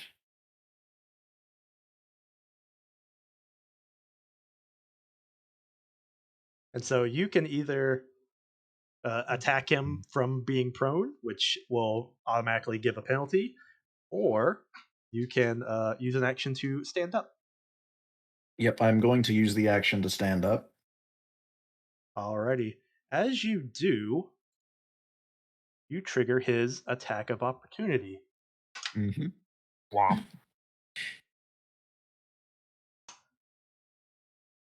And your AC is 21. 21.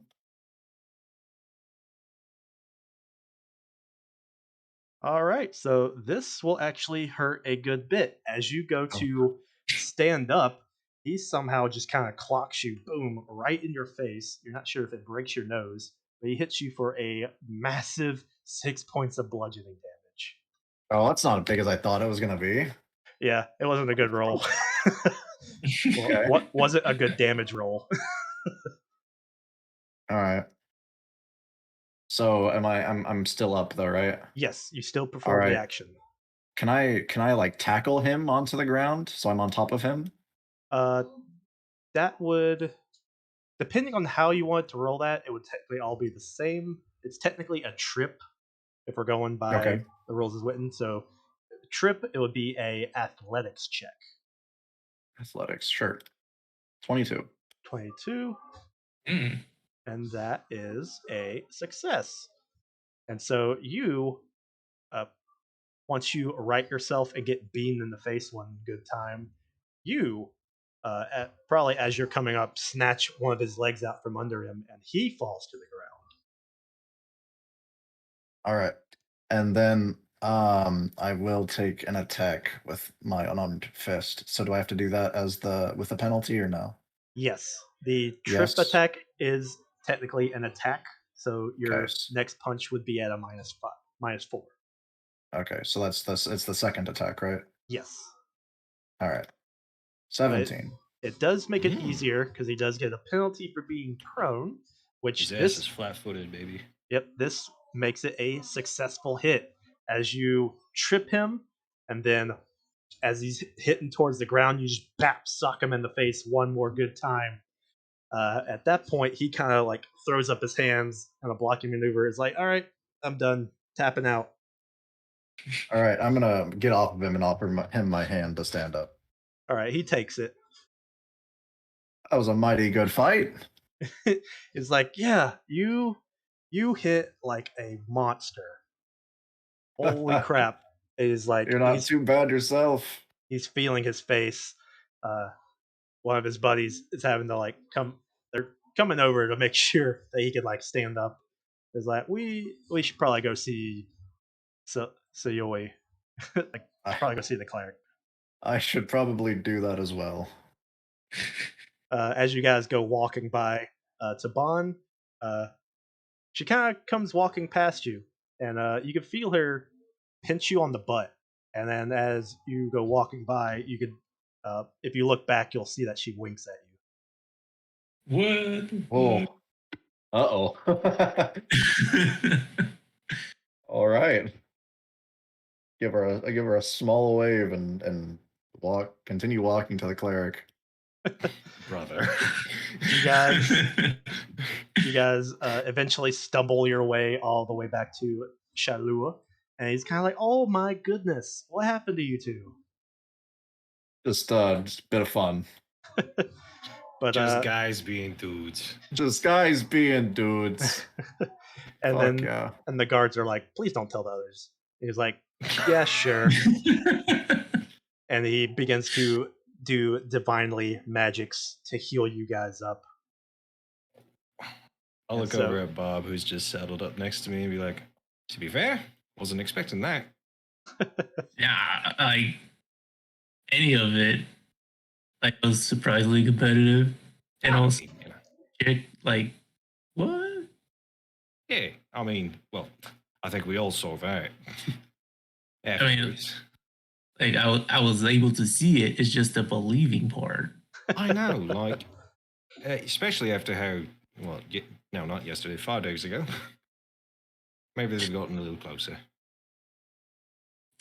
But you and the guard do get fully healed. Oh, he does see to that one way or another. That was fun. And unless you guys have any other shenanigans, you guys do at some point get met up with Greta again before she closes in for the evening. And she will escort at least one of y'all to quote unquote your chambers here in the tower. And you can go back and inform the others. And so you guys have like actual beds that you guys can stay in, and even your own private rooms if you were not wanting to bunk up with anyone. Oh, cool. I mean, if there's enough rooms, yeah. Yeah. Yep, there is. Yeah. And in the morning, Bunk up. Well, I was going to ask something. Is there any spiders in my room? roll perception.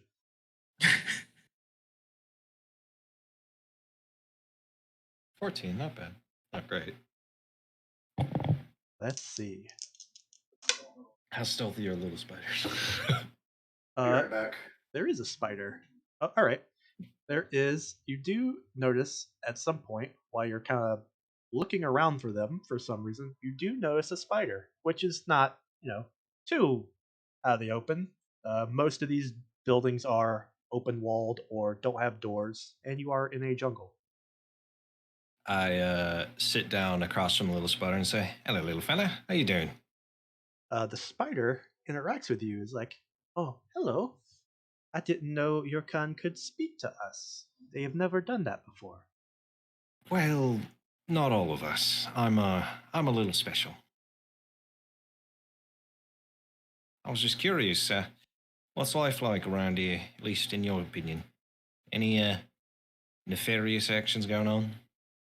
He goes, I don't know what that means, but life, it's That's fair. it's pretty good. Lots of food everywhere. Ah, well, I'm going to go into our rations and see if I can find anything like juicy and sweet inside of it, and just like take off a little bit and put it next to the spider. Uh, sure. You find something that you think it could eat, something kind of squishy. Kind of a dried apple, you know. And you throw it into its web, and it kind of attacks it, interacts with it. And seeing as it isn't something that it can eat, it kind of just leaves it alone. I've seen spiders eat this type of stuff. I fed spiders personally. What? Yeah. That's weird. I know you have arachnophobia, but they're cool animals. No, thank you. I've seen these things fucking eat snakes. I mean, That's terrifying. Oh yeah, no, I've seen spiders eat birds. Fucking spiders eat a lot of things. yeah, but this is a very it's not one of those massive jungle spiders. This is like Well, I figure. this is like just a tiny common spider. Maybe I made the piece whatever I gave him too big, and well, actually no, I've quote because of lore reasons, I would know what to feed a spider, mainly because of something I have in my backpack still. I don't want to say it yet because nobody knows about it. You would know that this spider would have to feed on fruit flies. Fruit? God, this is a small spider. Yeah. There fly around here? I mean, yeah, it's jungle. There's all kinds of stuff flying around. I clap my hands and squish one, and then I flick it onto the web. All right, you do as you say. Clap it, flick it, almost like you're flicking a tiny little booger into the spider's web, and it seems to interact and actually take the fly. No, our guide was Mr. Miyagi. Goddamn. It ain't hard to clap a fly out of the air. Well, I was just wondering who my roommate was going to be for tonight. What's your name? Name? What's a name? Well, individuals, big people like me, call me a Naddy. Do you have something that other spiders might call you? No, we don't engage. Or they wouldn't. He wouldn't say that. We don't interact with each other like that. I feel like I would know that. I'm pretty. Spiders, at least. Maybe the spiders up here. Spiders over in Port and Yanzaru, fucking, they talk a lot. Being that you've spent your whole life sort of engaging with spiders, you know that they all do interact differently because they all have their own sort of level of intelligence. But for the most part, when it comes to like regular, like just arachnids, not like monster, something you would find in the monster books, the communication you do is mostly empathetic. It's mostly feelings, feeding off feelings. There's no real verbal component to it. Fair enough. Well, I hope you have yourself a nice night, and I'll be out of your hair in the morning. He says, well, thank you for the free food, and goes about doing his thing of spinning webs, cleaning his web, catching flies. Yeah. What I will do before I do head to bed, and if the spider wishes to interact with it, he can. On the opposite side of his web, if I can just like sneak a little piece of like apple behind it, because that'll attract fruit flies right into his web. All right. Make me I guess this would be a thievery check. I'm good at that. Sleight of hand, I don't think is 22. Thing. All right. So you manage to cut off a chunk of apple and slide it up under its web in a way that doesn't destroy any of the strands. And You will if eat you, plenty for the next week. yeah, if you choose to stay up for a couple more minutes just to see if it works, you do see that it does work a good deal as flies kind of just start bombarding the web. Nice. You'll be eating pretty for a while. I'll head to bed. All right. Anyone else have any other shenanigans they want to do before they hit the bed? Nah. Nope.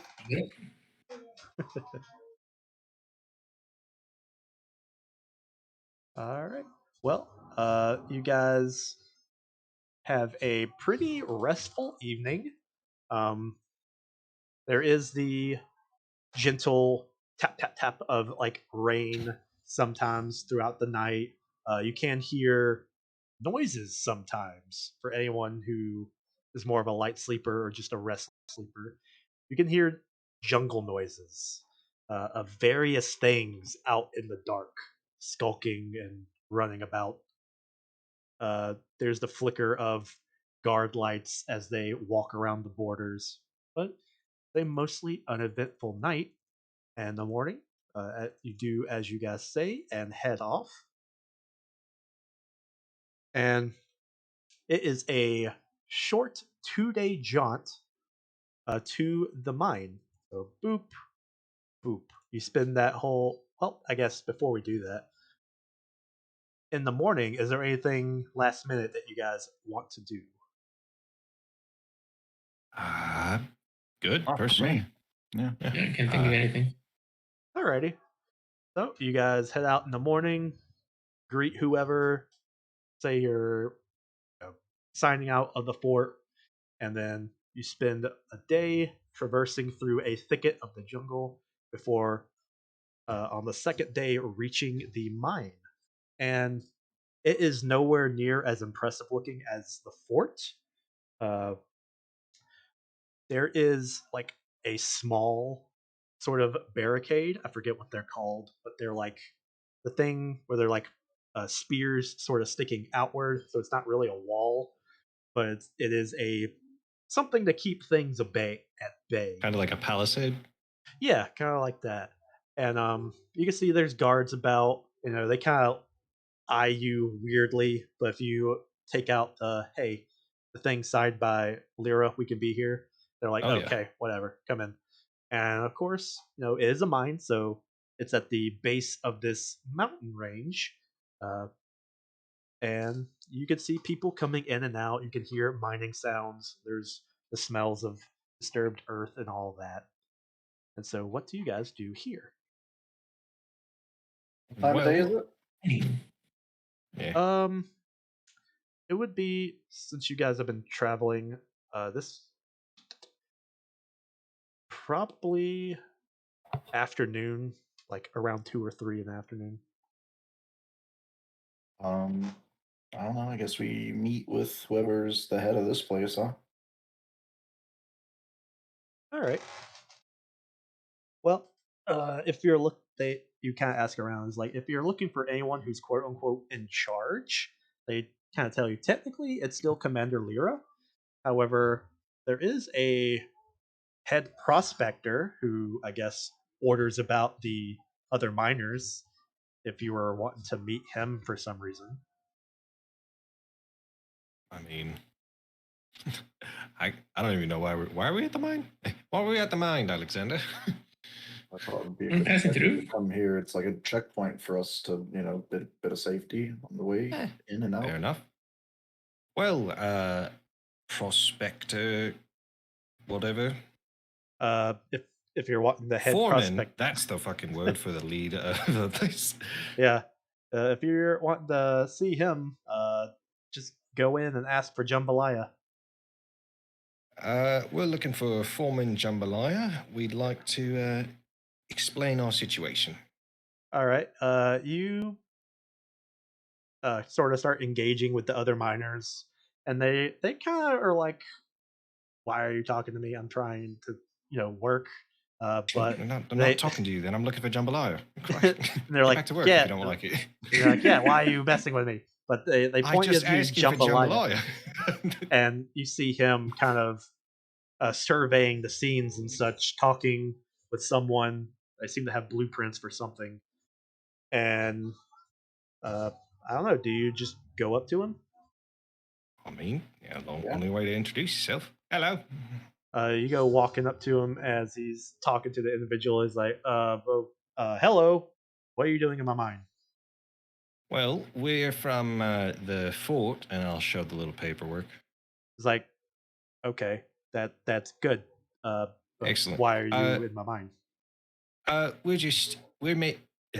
We're dealing with some more ghouly problems a little bit south of here, and if depending on certain things, we may stop back here depending on our routes.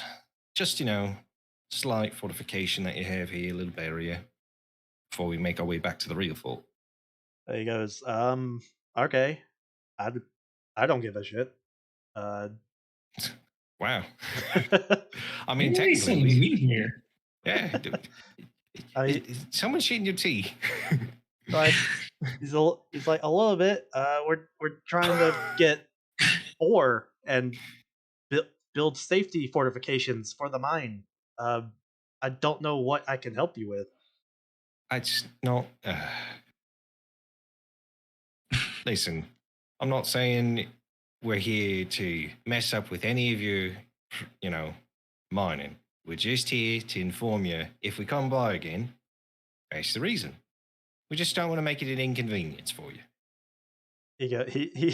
He's kind of like, you mean kind of like you're being right now? And he's like giving you a weird look, like he doesn't know really why you're engaging with him. We just want to be your friend. What the fuck? It's not even about being his friend. Like at Accept this my point, love.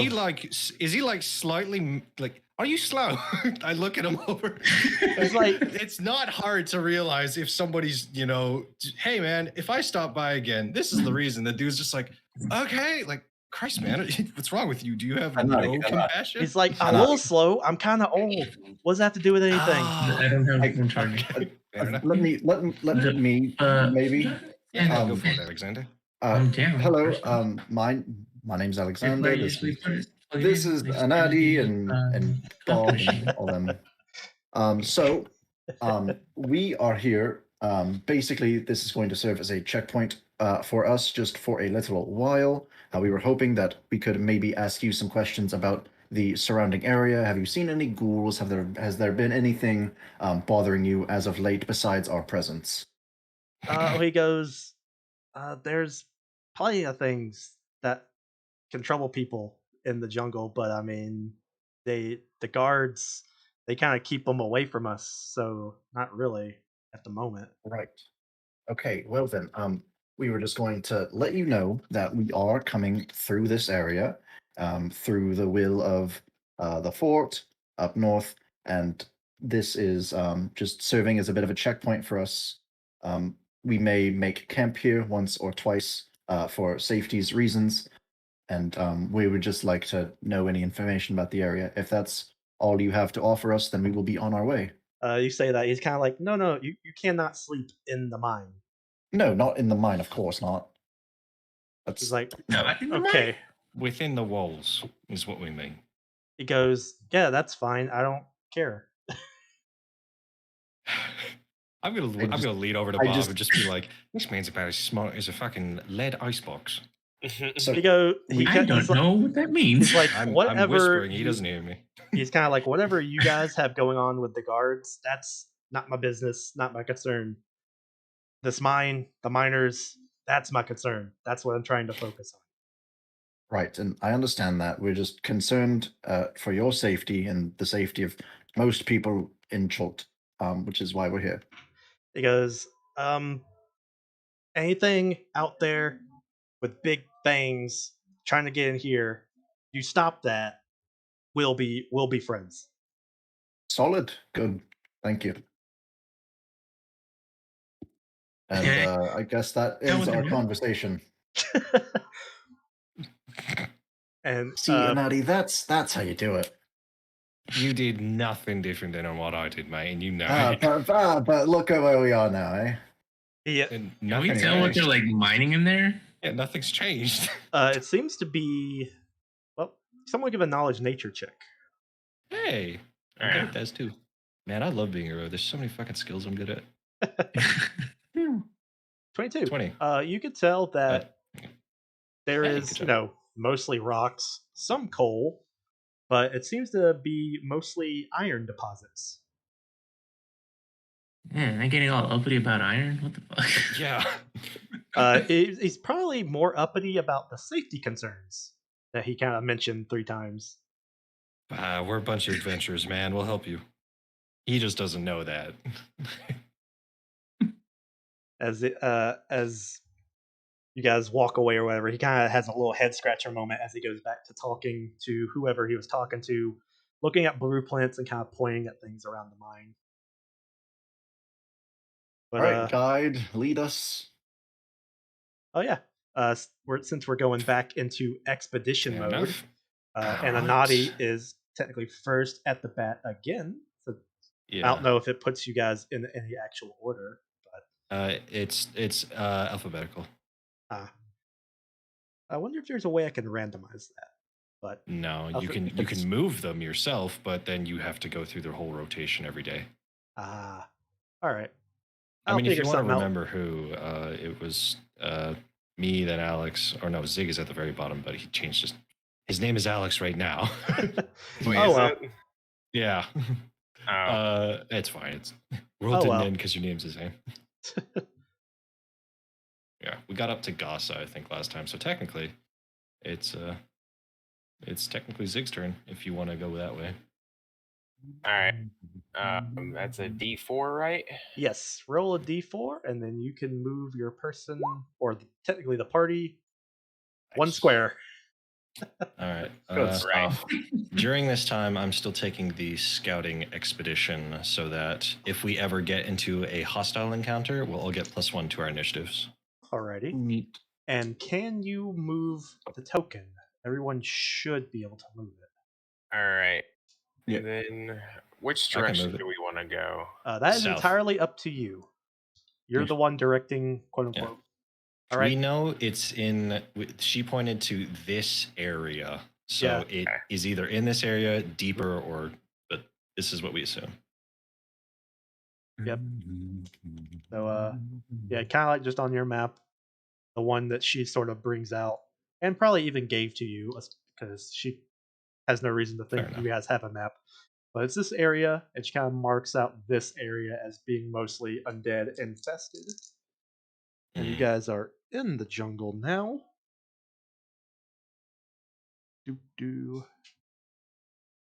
Regular jungle.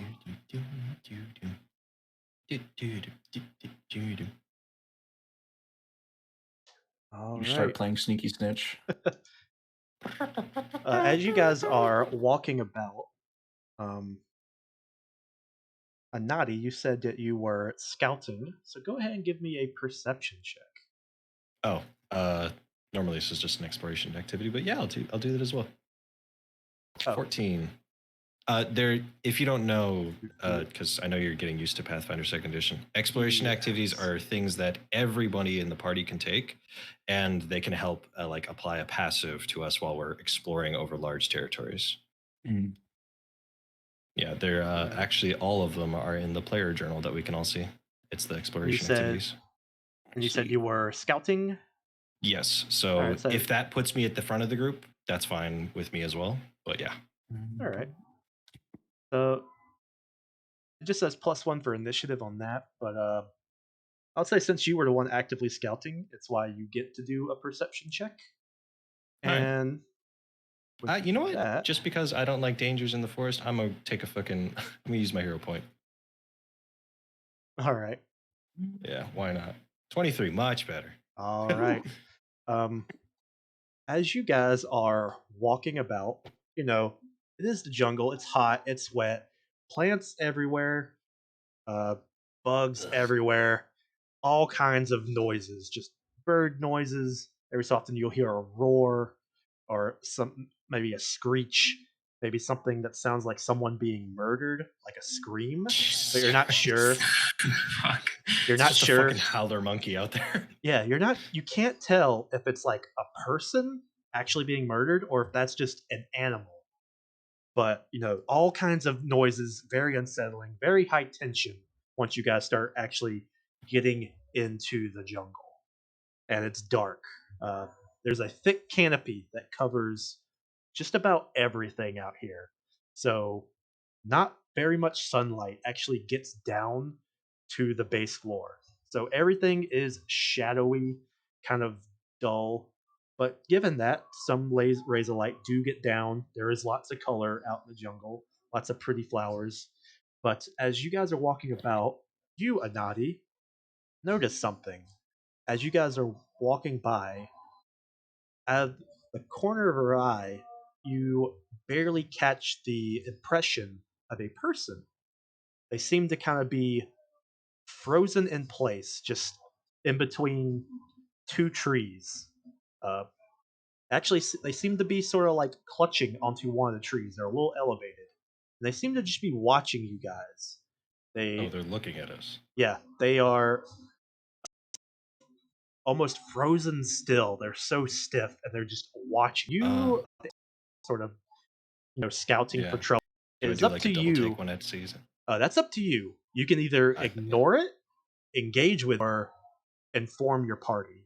What do you do? I throw my hand up to my party, and hopefully, you know what? I think I'd like to say that I taught them a little bit of hand signals, and I'll close my fist afterwards, which means quiet.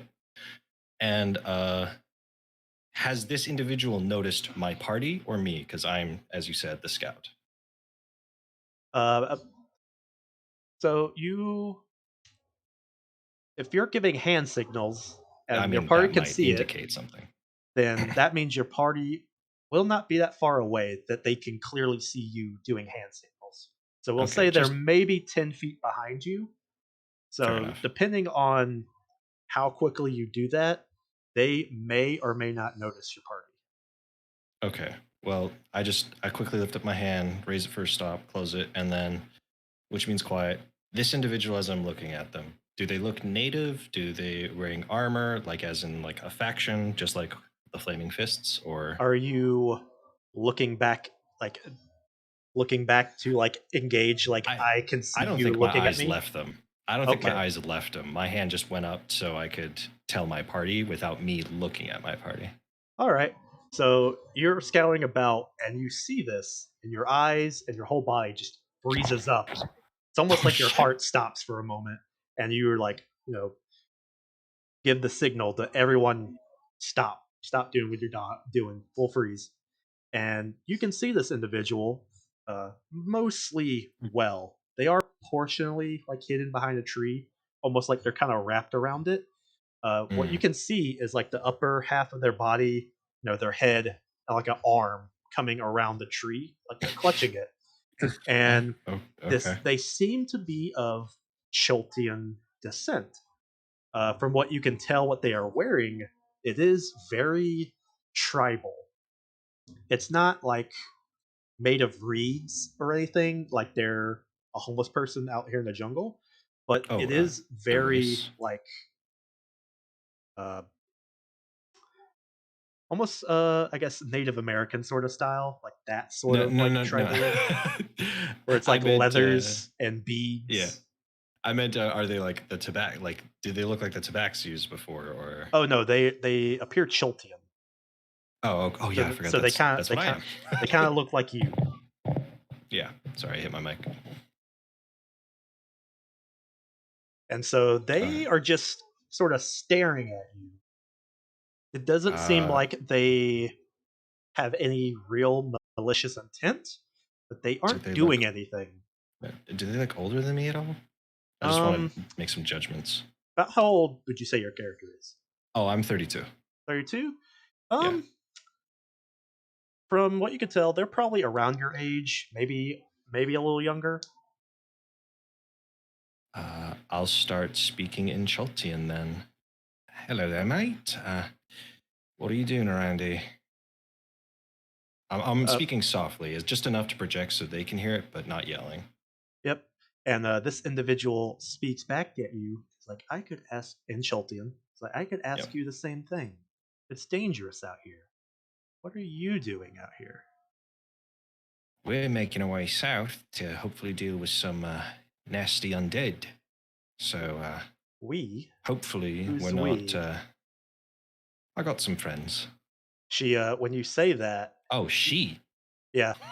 She, you could see she does like a good inhale, like through her nose. She's like a... Her friends are close. That they are. She said. That is ominous.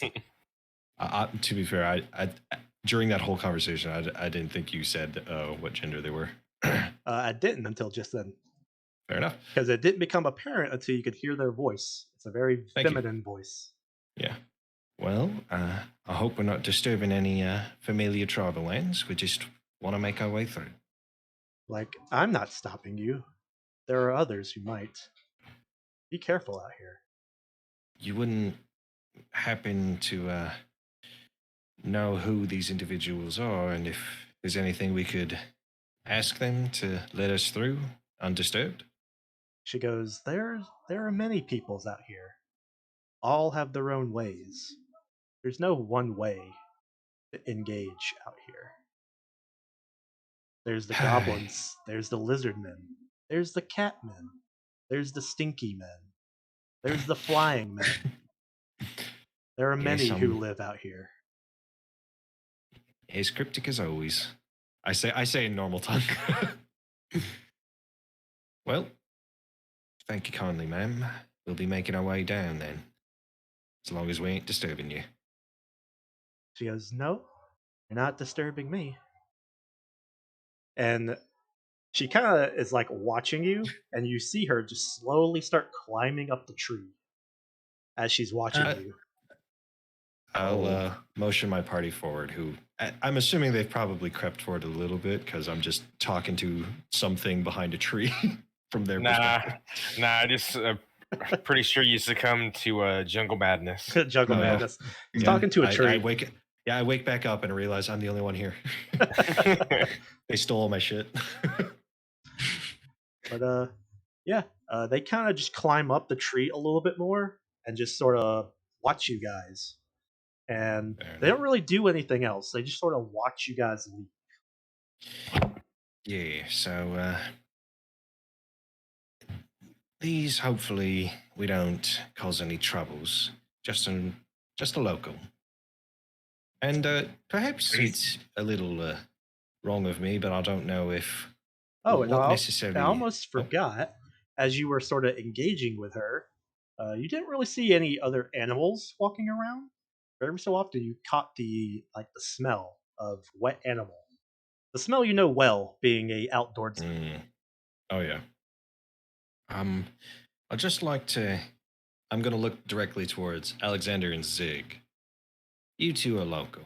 I know you. I point at Zig. You're a little bit more of a outdoorsman than living in Santa Nyanzaru. So I'm just a little questioning. How good's your Choltian? And did you take it as a language? I say as blue. I know it fairly well. I also speak fairly well with my hands as well. It's not going to be necessary most of the time, hopefully. Unless they can't speak back. I'm not fluent, which is to say I did not take it as language. Okay. Good to know.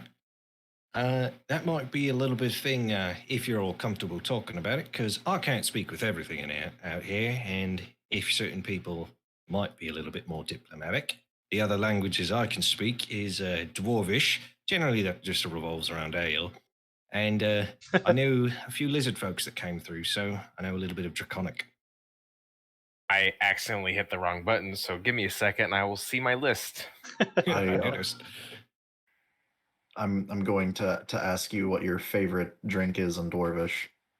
Oh, firewater. Not bad. Hey, I'm a little bit more. I'm not as good under all the dwarven drinks, but firewater, and then there's the dwarven power bottom. That shit knocks me right out.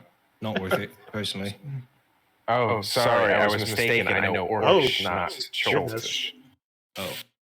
Somehow you were bleeding through twice. Oh, yeah, I hear that.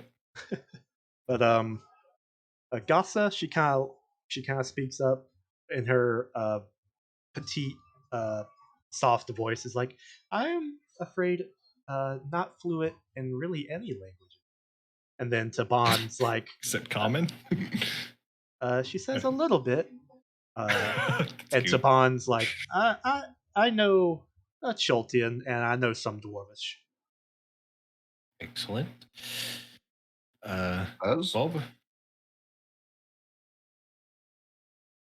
But for all the things that happened to you through this day's journey, that was the weirdest thing. That was the highlight of the day. Talking to a Yeah. weird tree lady. Bob, did you ever say your languages? Common and yeah.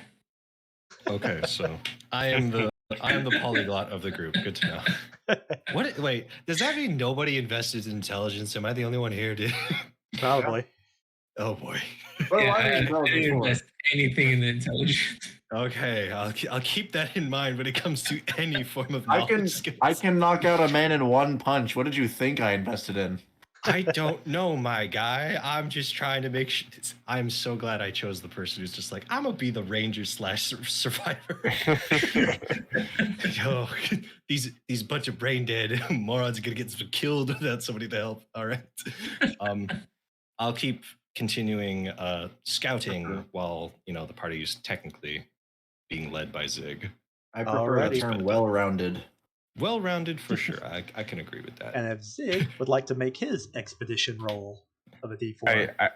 I did. I rolled Yeah. the 1. Oh, that's right. Next it is goes not to Yoni Bob. rolling? Oh, wait.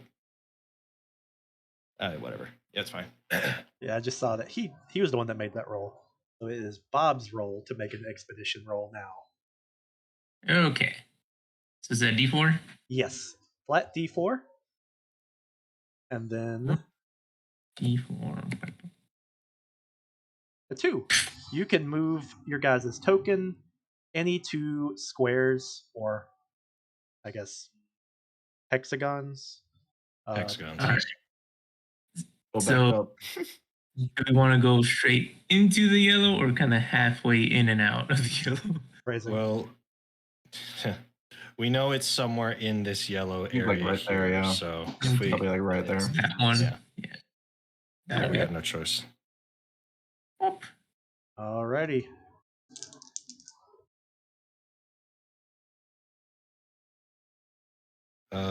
As always, and in fact, I'd like to say it just somewhat. From now on, whenever we're doing scouting or exploration, I'm just always going to be using the scouting action. Alrighty. Yeah. Seems fair. All right. Since this is Bob's roll, Bob, go ahead and roll me a D10. What does that mean? It means this is a situational Ooh. encounter. Ooh. That's All not right. What? I love the crossbow. Oh. You know what? I feel like being a little bit more prepared today. I load the crossbow. All right. Give me like 5 minutes. If we're taking the time, I'm gonna go to the bathroom real quick. All right, that's fine. Pee break. Yeah. Oh my God. Pee break real quick. Get the bathroom break. Well, it was nice knowing you guys. Just so you know, this was the best situation of the roll that could have possibly happened. Oh my God. Really? Okay. So you might not die. Incredible rolling came in good. Keyword is might. Yeah. It's like, we're gonna have to give me 5 minutes to make you guys all new character sheets.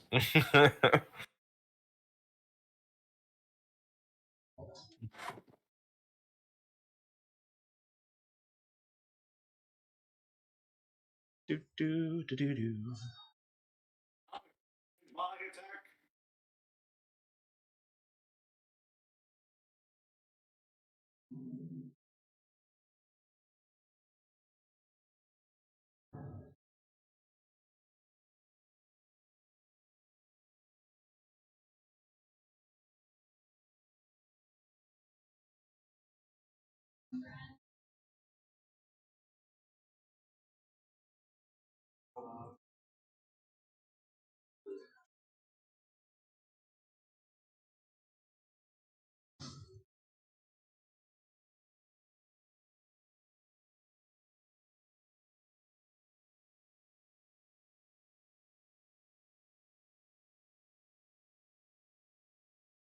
Oh, gotta do a little bit of stretching. I'm back. Assuming everybody's still out. Possibly. Yeah. I'm assuming because I'm always scouting, I'm probably a little bit ahead of the group all the time. Not too far. I want maybe like 10 feet, like you said before.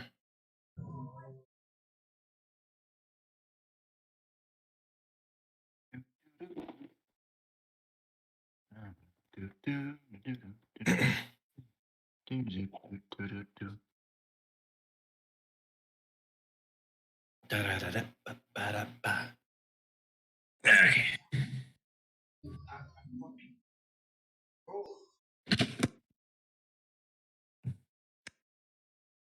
Let's go here.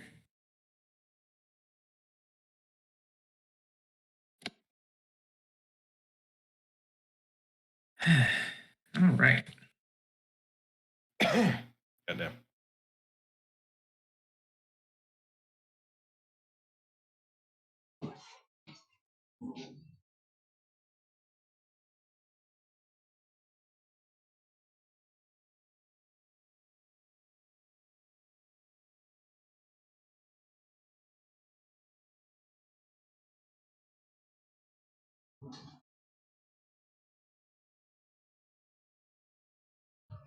All righty. Maybe scoot you guys back a little more. Yeah. Whoopsies, that's the wrong button.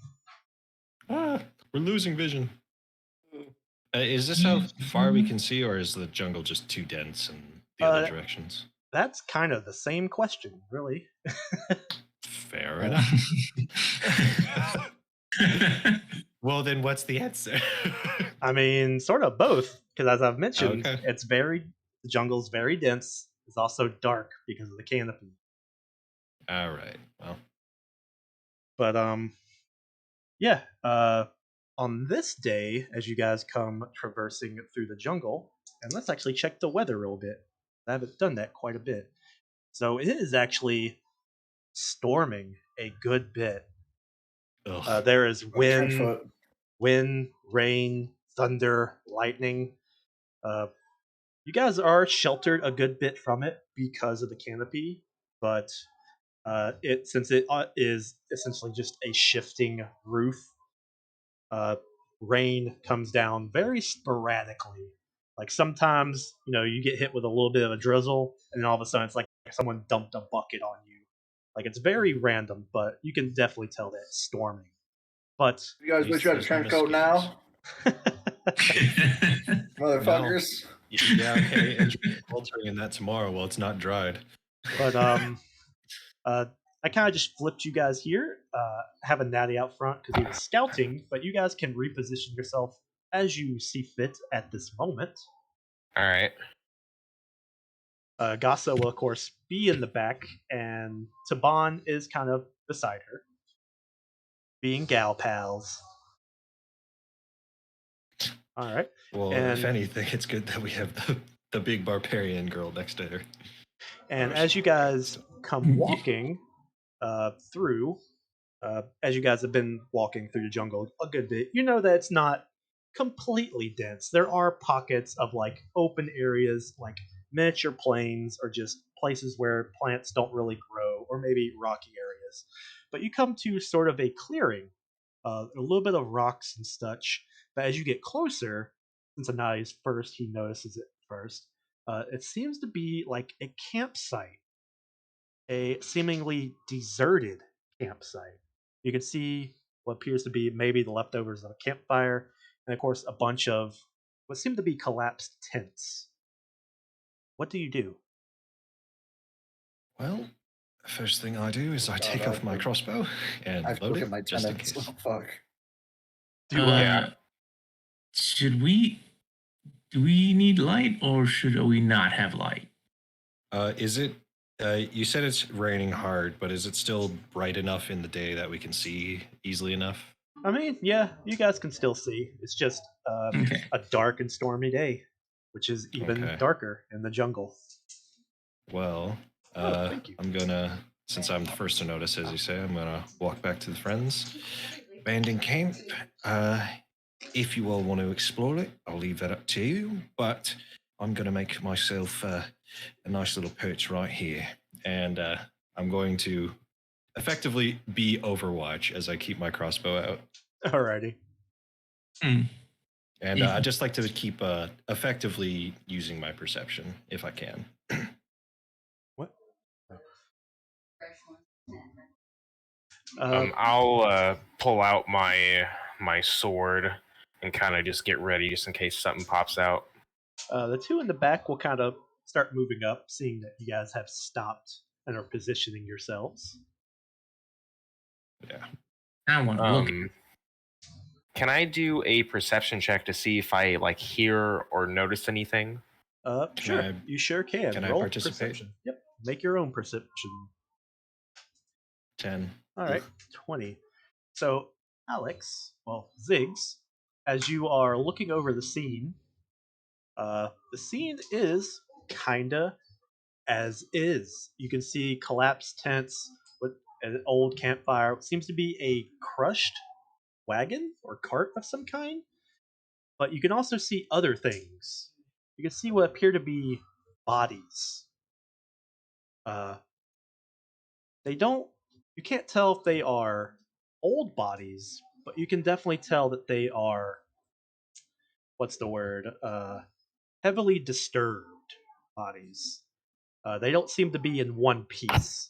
There's a little bit of red in the ground, which is very easily getting washed away from all the rain as it's kind of just puddling. All right. What do you do? I will slowly creep forward to see um, if they're undead, actual like fully deceased, and so on. All right, as you go walking up, is that as close as you're getting? I'll go right there. All right, make another perception check. 17. All right, as you get closer, you don't think that they are undead. They seem to just be corpses. However, they have, from the best that you can tell, they seem to be suffering from heavy predation. They seem to have been, seem to have pieces missing. There's a lot of gore. Some of the bodies that still have like their meat on them are missing a bunch of their insides. All right. But some of them are also missing like their head or their legs. All right. I'll turn to whisper over to the group that looks like something had their lunch here, and these poor folks were the meal. Fair enough. And I'll just slowly make my way over towards the campfire to see how old it is. All right. You go over, and because of the storm, it is about impossible to really tell, as it's Okay. soaked and waterlogged. Ash is kind of just flowing out from it. Okay. Are there like any like foot tracks or anything Make that another shows perception check. what was snacking? 21. All right. The area is starting to become muddier, so some of the details are getting a little bit drowned out. But from the best that you can tell, you can see a lot of footprints. They seem to be not really animal. From what you can tell, they seem to be humanoid of some kind. And as you get close to any of the bodies, you can tell that's where the foot traffic is the heaviest. And there seems to be a lot of grooves in the ground, almost like people were kneeling. But as you are sort of standing there, surveying the sights, trying to, you know, be a Sherlock Holmes about this, uh, the wind carries with it a very horrid smell, a bad smell. You guys have been smelling all kinds of things out in the jungle, but this is something you haven't quite smelled yet. But it's horrid. It's like a dumpster with old eggs, just a horrendous smell. And then over the wind, you can hear the wind rustling the leaves and making noises. It kind of drowns out most things, but you start to hear something.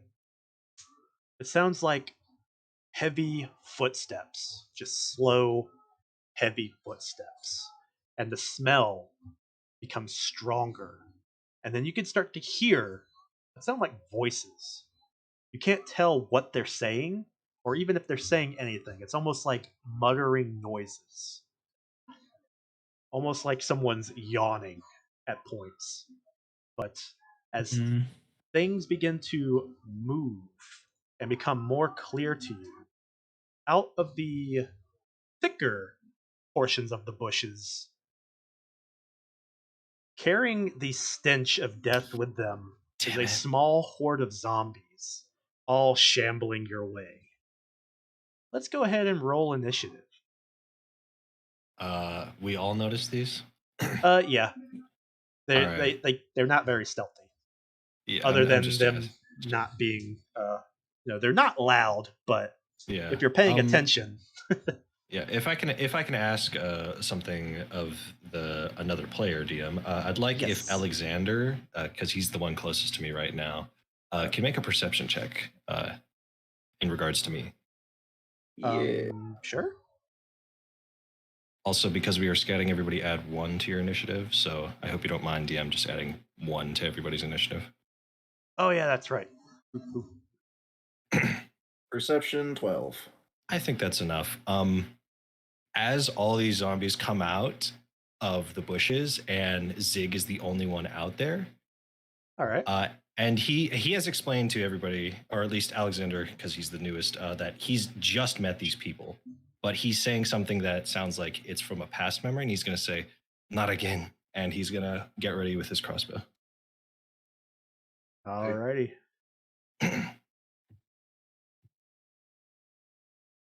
Of Anadi and Alexander, who would like to go first? Alexander, go for it. Yeah, I probably should go first, yeah. Alrighty. First up to the bat is Bob. You see Ziggs, he's kind of walking out there, surveying the scene. You guys sort of just let him go out there by himself. And then out from the thicker bushes and the reeds and behind the rocks. What about Gasa and the other chick? Taban. Yeah. Oh, that's right. They can probably go on the same turn if you just want to roll their initiative. Yeah, I'll just roll for Gasa and they'll act as a team. Yeah. Go, Gasa, go, Gasa, go. BB's gonna get back. They're gonna find out that Taban is now Gasa's best friend. What the fuck happened? I hate this bitch. I talked with him and he was just like, he made me jealous with the fact he's like, I already got a secret handshake with her. I was like, you motherfucker. But first up to the bat is Bob. Let's go, Bob. Right. Woo! Put a mace in my hand. Alrighty. Again. Let's see, I got something that's not crazy. How far are they? All varying distances. Varying distance. That is unfortunate. You're not sure if they just left this meal and they heard you guys, so they came back, or if they were all just sort of scouting this area. Okay. All right. So then I'm going to cast bless. Alrighty. Who are you casting it on? It's 5-foot emanation Oh, okay. stuff. It's just an aura that if he continues to keep the bless going, it just gets bigger and helps even more people. I think. There we go. 5-foot bless. Pew! As you begin to flex your. Oh, you guys can't see it? No. Damn. We can't technically see each other's health bars and all that stuff either, but I think that's just something that can be set up later. All right. Well. Yeah. All right. I can see the auras, so I'll remind you guys. But yeah, Bob, you begin to flex. You draw your mighty hammer, and your flexing just radiates this energy of positive can-do attitude. And everyone within the bless range gains an erection from the fucking flexing. Yeah. Well, nobody's in there yet, but soon. We'll feel soon. it. You pass through the area, gain a mighty erection that disappears as soon as you leave it. But next up is Ziggs. Was that all his actions? Yep. Draw a weapon and bless. Oh, draw. Bless is 2 actions, yeah. Yeah. All right. Fuck. I gotta go pick up my kid real quick. I'll be right back. All right. I'll try not to let you die. Thanks. Shouldn't take long. No. I'll think about it. I will think about it. Yeah, I did promise Tomko I wouldn't let his character die while he was gone. You can't. Oh, how you lied! Yeah. Well, since I am running her out here, yeah. Listen, if Gossa runs, I'm going with her. I'm sorry, guys. If that's what it takes to survive. Yeah. No shame in turning tail. Oh, hell no. Bro, I built a sniper for a reason. We could pick off these people from a mile away if we have to. Yeah, can you snipe my fucking fist that way? Can you? If you're a mile away, yeah. You can only move 90 feet a turn is maximum. I get 3 shots off in that time. I can only move 75 feet a turn. Oh, then I can. I have 5-foot reduced movement. Ooh. Yeah. So what actions is Ziggs taking? All right. Man, I don't really want to go off by myself because that'd be kind of bad. Fall back on me. Yeah. Pillbox. All right. So, oh shoot, what's my movement? Not fast enough. Are you sure about 25. That? Yeah, their movement might not be really fast either. Yeah, so you could probably make your way back here. All right. So I will go here, and then I will just outside the erection zone. Oh, all right. Well, how about that? I think you got to be in the box. You got to be right here. Oh, all right. It's 5 feet from all directions. All right, and then I will. Is it 2 actions to hold an action? Yes, it's 2 actions to hold a single action. All right. You declare what that action is, and then what the trigger is. All right, so I will use my remaining 2 actions to hold an attack action whenever one of the undead come up within my range. All right, you have a held action. And then it goes to Gossa. And let's see what she would like to do. I use all my magical items that are limited usage. 1-time scrolls, baby. All right.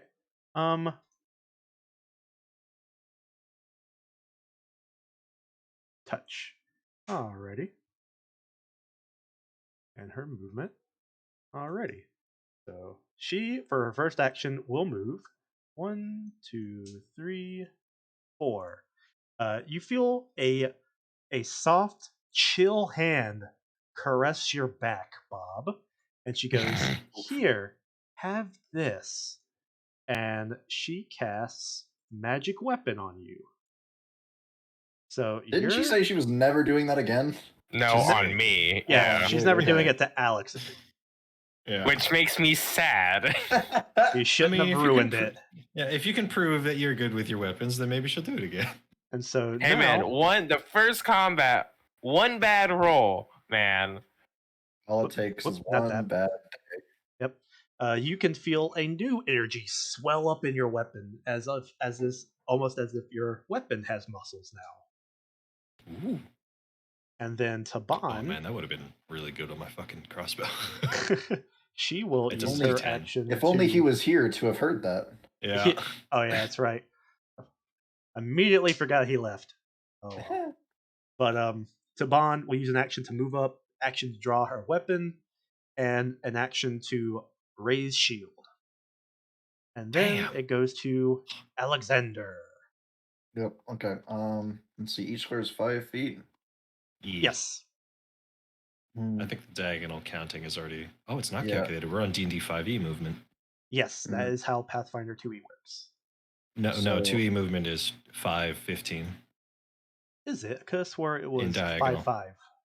No, And it's 5, 15, and then 20, and then 30. Oh well, whatever. All right. So it I looks mean, you like can change it. Anyways. it looks like we're kind of fortifying the left side more. So yeah, we're just gonna go bink, bink, and I guess right here, and that'll stop the movement. And then I'm going to draw my weapon as well. Then put my hands in my jacket, pull out the gauntlets. Alrighty. And then I know it's so cool. And then I don't think I have another available action really. Pulling out the dusters from your duster. Yeah, pretty much. Fucking pull them out, flex your fingers. You can hear the pops. Just I real could quick. also shield block, but I don't have a shield. Is it? At least not equipped. Alrighty. If no So yeah, other that's it for me. other actions, we go to a naughty. I will hunt prey the closest one on the right Alright. because it looks like my melee boys are gonna easily take care of anything that might approach on the left. So I'll start thinning out the right. You hunt prey. Yes, and because I have hunted prey, I now have both my crossbow ace and hunter's edge precision bonuses, and I will take a shot on this zombie. Alrighty. 21. A 21 does hit. All right, so then it will deal 5 damage plus this. Oh, sorry. This is that 1d8 piercing. plus that. Yes. Plus 10. Fuck yeah. So 15 in total. Alrighty. So you lock eyes with this fetid corpse, this abomination of life, and you take aim, almost like a Hawkeye type scenario. Let a bolt fly Nice. right into this thing's brain because you've heard all kinds of stories of how you crack a zombie in the skull, it'll immediately fall over, and the bolt flies straight through this thing's skull, splitting it a little. You can see some of the brain goop kind of go flying as debris. But this thing is still standing and is still walking towards you. Yep. Anadi remembers the feeling of fighting zombies again, and he will reload the crossbow. And that is all 3 actions. Alrighty. Next, it goes to the Rocking Dead's turn. And making it easier on myself, they all act as a horde. That's kind of what zombies would do anyway, so they all act together. As good mechanics should. So, for their first action, they will all 5 feet move.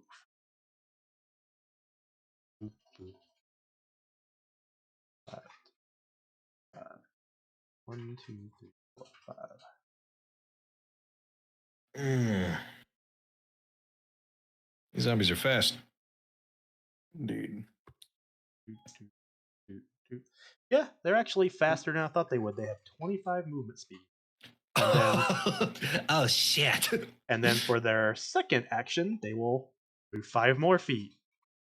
You mean 20, whatever. Yep, 25. I As get you. much as is allowed. Yeah. See, if we had the diagonal movement on, this shit wouldn't be as fast. Oh god.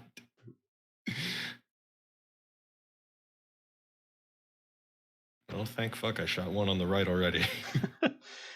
So all of them move up. These other two, they're going to use their third action to just fully engage. And then when the first one got close to me, I will take a swing at it, but I am going to hit the one that's right here. Okay. Technically, the first one would be this one, but all right. Well, you can pick that one. all right. I heard that. Should have triggered it at the right time. You didn't put it on the stack, DM. Your fault. Teasing.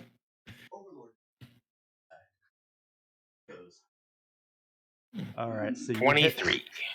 You hit. God damn. And you crit as you bring down your mighty weapon. What weapon do you wield? It's an orc neck splitter. Orc neck splitter. All right. So you 23's bring crit down range, this horrific looking axe and just catch it right between the neck and the shoulder and just yank and almost saw your way deeper into this freaking horrendous thing. And it feels like, because of how your weapon is, it gives you a little bit of an advantage. It feels like cutting into this thing is easier, and you cut a massive gash before you rip your axe from it. But even still, with like a 3-foot indentation going through this thing's body, it is still standing. But see, those two use their third action, so the rest of these will use their third action to try and attack. And being in... Oh, okay. So they will technically have to use their fists. And we are going to... That's 1, 2, 3, 4, 5. 5 rolls. I'm just going to roll these out in the open. And so we got 3 swinging on Alexander, 1 swinging at Ziggs, and 1 swinging on Bob. And the rolls will be like in that order. This one's number 1, this one's number 5. Boop. Okay. Am I dead yet? Oh, holy shit. How the fuck did you do that? Wait, I think I did that wrong. Yeah. I feel like you also did that wrong, yes. So 17, 8, 12, 17, 17. Yeah, that's fine. That works too. All right, so since the highest roll is 17, I don't think that beats a... Ooh, it hits Bob. It meets. So... No. Yeah. What happened? Not Bob. Oh, he's back. Just in time to take a zombie punch to the face. Oh. So... oh. So... Boop. All right. Whew. That's a hard hit. Yep. A little bit. So 3 zombies come walking up on Alexander. One takes a heavy hit from Ziggs, and then they all lash out at Alexander, all missing. They all fucking suck. Yeah, one swings out at Ziggs. It also misses.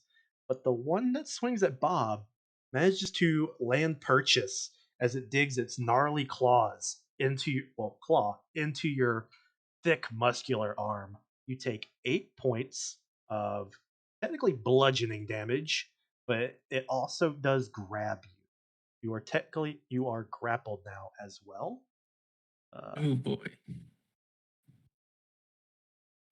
I'll bring that up. I have something to bring up after their turn is done. All right. Yeah. And yep, that would be their turn. So next is Bob. I don't have control. Oh, okay then. If you don't mind, DM, usually I have your stream up, but I mainly only have the chat open. Somebody just mentioned, do zombies have a third action? Oh, do they? Yeah. They say something about they're permanently slowed. That is true. I missed that. Thank you, random viewer. I think that's our buddy Vorthas over in the Monster Monday server. All right, so I'll just move some of these guys back. Yeah. I'm sorry if I'm doing that. If you don't want me to do that again, I won't. Nah, that's helpful because I didn't see that rule on the zombies. Okay, well, I'll try and keep it at the end of combats from now on. Yeah. Boom. All right, just move all these guys back a couple squares. All right. It is Bob's turn. Bob, undo that damage you just took. Because you didn't. It didn't take it. There was a weird void rip in the world. Sorry. Okay. I figured you would have, going forward, just let it be that way, but sorry. Yeah. All right. So I'm trying to do the rules as they are. Very noble of you. Soy face. No, let me TPK. Goddamn. Right. Listen, I've apologized 3 times already. I'm sorry. All right. So what I'm going to do is take one of the actions to concentrate and increase the radius of bless another 5 feet. Alrighty. This bumps it up to 10 feet. Boop boop. And this gets everyone except a naughty in the radius. I can live with that. That's pretty nice. A +1's always good. Oh yeah. Then what's this? Phase bolt. Try and do that one. Alrighty. So phase bolt, what do you do? Yeah, that big. A 13 just hits as you flex your muscles, sending out a bolt of energy from one of your pecs, popping this zombie in the chest for so 5. crazy. it's funny though. That cantrip only uses 1 action? Oh wait, no, because the bless only takes 1 action now. It's 2 actions. Yeah. Yeah, no, I forgot the concentration mechanic. Pretty awesome. Yeah, no, it's a good fucking cantrip. Imagine spending 2 actions to miss. I mean, bro, it happens. No. Fucking power attack whiffs suck. All right, so flexing as you increase the aura and magically pop this zombie in the chest. And then it goes to Ziggs, which, because of the slight retcon, you didn't get to use your reaction, but now you have all 3 of your regular actions. All right. I will take a step to this one. Alrighty. And I will take a swing at it. Smack it.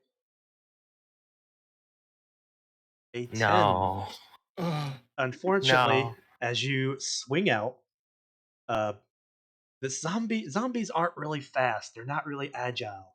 But something about its grotesque visage just is so off-putting to you, along with the horrendous smell wafting from them. It just distracts you, so you swing and slice nothing but air.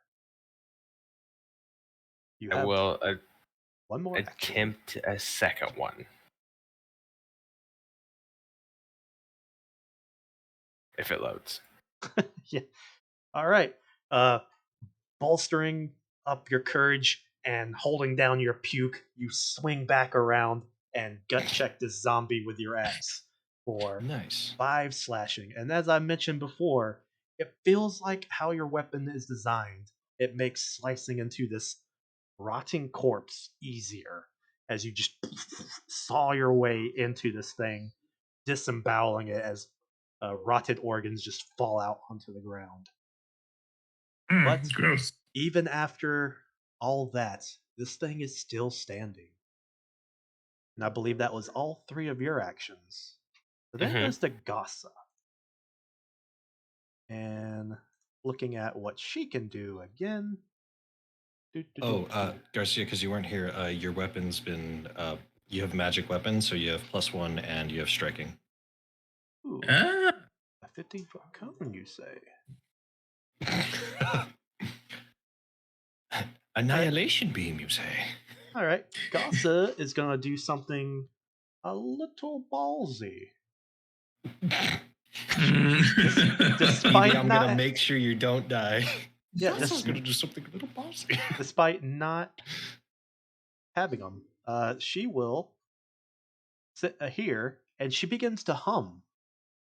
You can clearly hear Alexander and Ziggs and Bob. You guys can clearly hear her. She kind of just steps up and starts humming, very nonchalantly, very casually, and the tune is very enrapturing.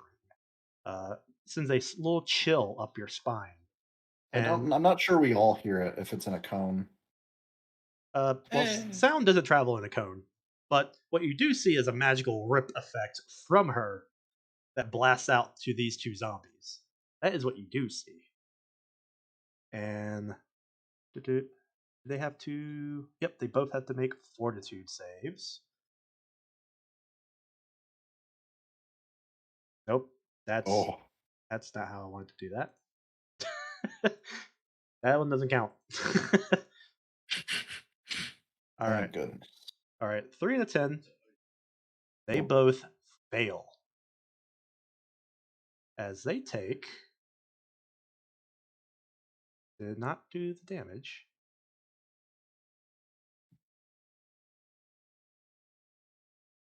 Or I guess it's only does damage if it's heightened. No, wait. Him deals sonic damage equal to your spellcasting modifier. Which, let's see. Their spell modifier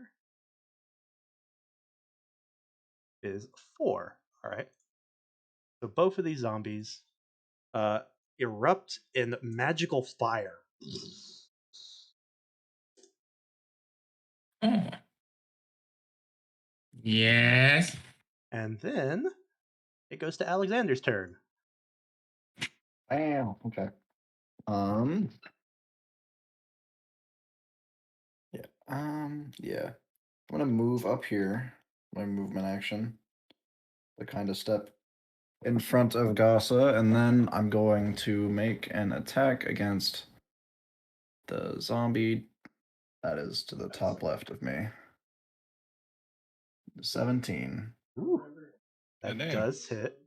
And you have your gloves on, correct? Yep. All right. Yes. So you walk up and you just deck this zombie right in the face, actually caving it in. But that doesn't seem to affect how this thing operates, as it's still lumbering towards you and grunting and groaning. Yep. We're just going to hit it with a second one. Oh, that's not good at all. Oof.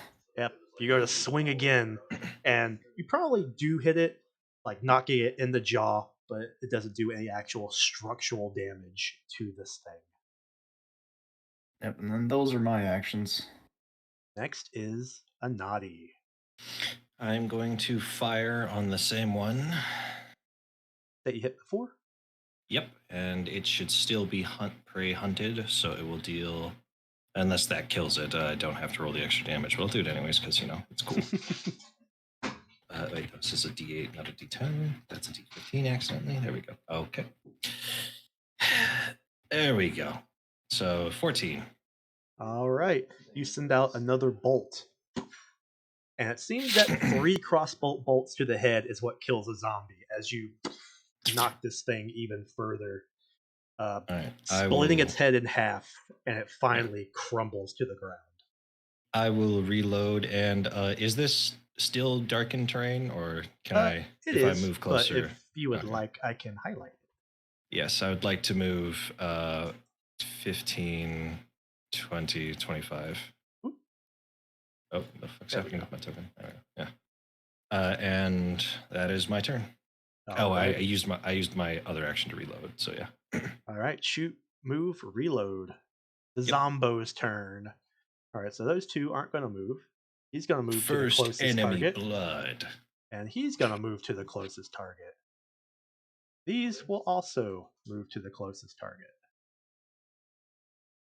And so we got 3 zombies, all of which are going to take a... Dang it, I keep misdoing that. They're all gonna take a nasty swipe Oh, out fuck. at you. Fuck me. Oh, geez. 24, 25, 7, or 9. Yeah, they're about to fuck you.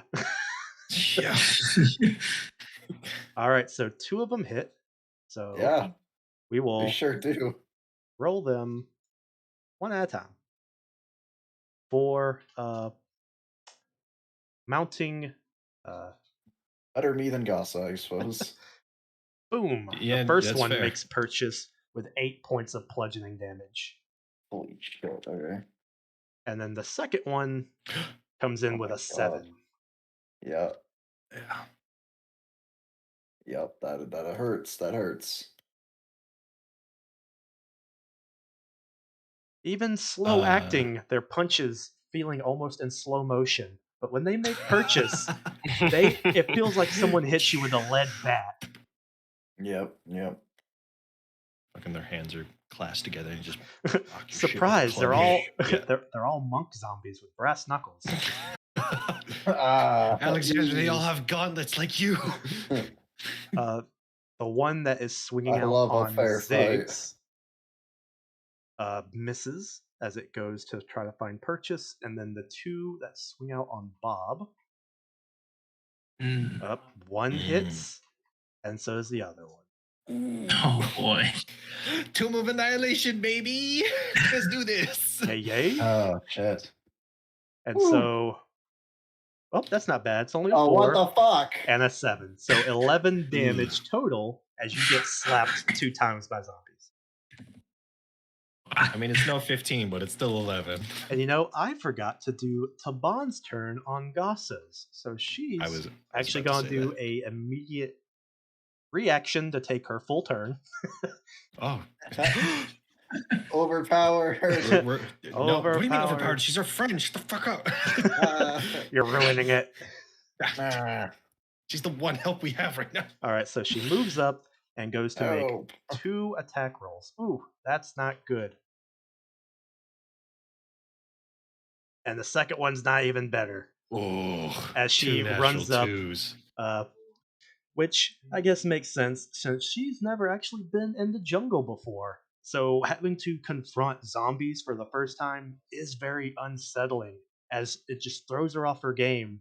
She swings wildly at these things and just cannot land a hit. Then it goes to Bob. Oh, Bob. Woo. Fuck. So, as far as I'm aware, this is the only zombie that's hurt, and I think this one? Double check. Yeah. Yep. Mm-hmm. Besides the Also, one that's I'm dead. I'm Yeah, at a so total of 6 health. This is All right. Maybe not be directly in front of this guy. So I'm gonna take a step back Alrighty. and then haunting him. Ooh. oh, that's what she just did. Yeah. So I'm gonna Alright. do it at this one and this one, just going, bro. Your muscles gyrate at a frequency that only the zombies can hear. And we'll see if Alexander's fuming in jealousy. we'll see if they burst into flames. It's all charisma muscles. It's a fortitude. Okay, fortitude saving throw, which is funny because that's their best saving throw. It is crazy that they have a +6. They fail. God. They fail both. Yeah, but they fucking suck. They do suck. Critical. So one of them Oh, was yeah. deafened for a minute. Oh yeah. Yep. Like it matters. As if Yeah. its ears worked anyway. I mean, it just means they can't use haunting him again. Oh, thank God. Oh wait. Yeah, I guess that is technically true since it does require auditory. That's But, a shit. What the fuck? Yeah, Yeah. that's a little funny. But I love it. what is the damage that you do? Is your spell casting modifier? Spellcasting modifier. It's your charisma then, right? Yeah, it's charisma. So what is that for? It would be the plus bonus. So let's look at your Or character. charisma? Yes. Yeah, Yes, what's your... 4. Okay. Yep, 4 damage. So these 2 zombies ignite in magic spontaneous fire as they take 4 points of fire damage. And so move hunting him, Ziggs. All right, I will take a swing on the one that I'm next to. Do it. And that hits. As Nice. you swing again, gut checking this zombie, and fizzing it off as you saw this thing in half, as its top half falls to the ground, and, and its knees kind of just buckle, and it seems to not be moving anymore. All right, then I will take a step. And that is a fair point. Bob did not use an action to concentrate. Why do you have the chat window open? Because I'm staring at it. It's right on the main screen. So All right, and then I will move down to help protect Bob's oily muscles, and then I will take a swing on thanks, this man. one. alrighty. I'm running interference. Bob really needs that right now. He needs that support. You got Taban. Yeah, man, I got Taban, who missed 2 hits. All right. So I'll retcon a little bit. I'll glance over at Alexander. How bad does it look like he's doing? Um, I'm pretty beat the shit right now. I'm to not use gonna lie. to use D&D terms, he is bloodied and he is surrounded by 3 enemies. Well, not All flanked, right. but he is facing 3 enemies. All right. I will. Okay, so 1, 2. Can I stand right here on that, or? Yeah, it's just garbage. All right. I'll go next to him, and then I will. Hit the one down to the left. This one. Yeah. The middle All right. one. All right. I'll take a swing on the one in the middle. Alrighty. As you go running up, Oh shit. hit wait. Holy and shit. crit. As you go running up, your orcish blood just boils as you bring down your mighty axe, cleaving this thing in 2 in one fell swoop. All right. Then I would like to use my hero points to give myself another action to take a swing on this one. Alrighty. Is that a thing? Yes. It has to be I've a never strike used a or hero point move that way. action. It does have to be a strike or move action, though, as a continue, as just how it is. But you swing out and just rage boiling, you swing and somehow miss this almost standing still zombie. He did the slow-mo dodge back, like from the Matrix. He just snaps his spine at a 90-degree angle as you're Trinity! swinging over it, and then Help! snaps it back in place. But then it goes to Gossa, Yeah. who she is And gonna Savant. do what she does. And what she does is she is going to do a 2-action heal. And she is going to do that on there's 2 people who need it. So we're gonna roll. Alexander is evens, Bob is odds. Evens. So it goes to Alexander, and you get a D8 plus 8.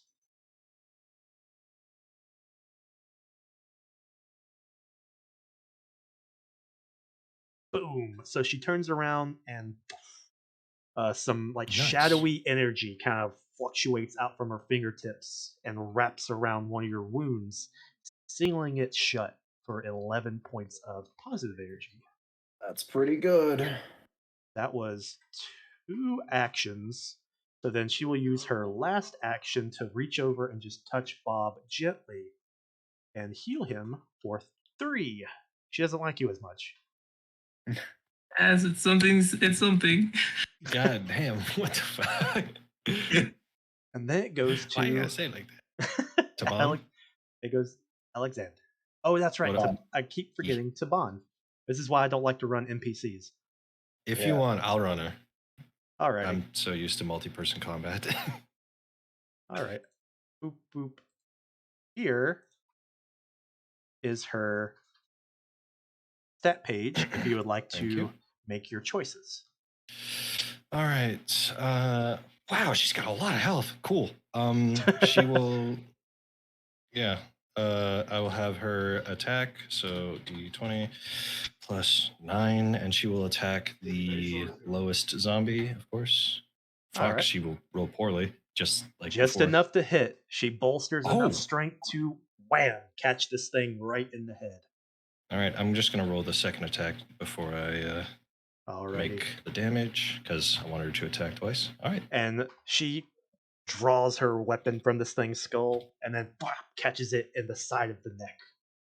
Another successful hit. So this is 20 slashing damage.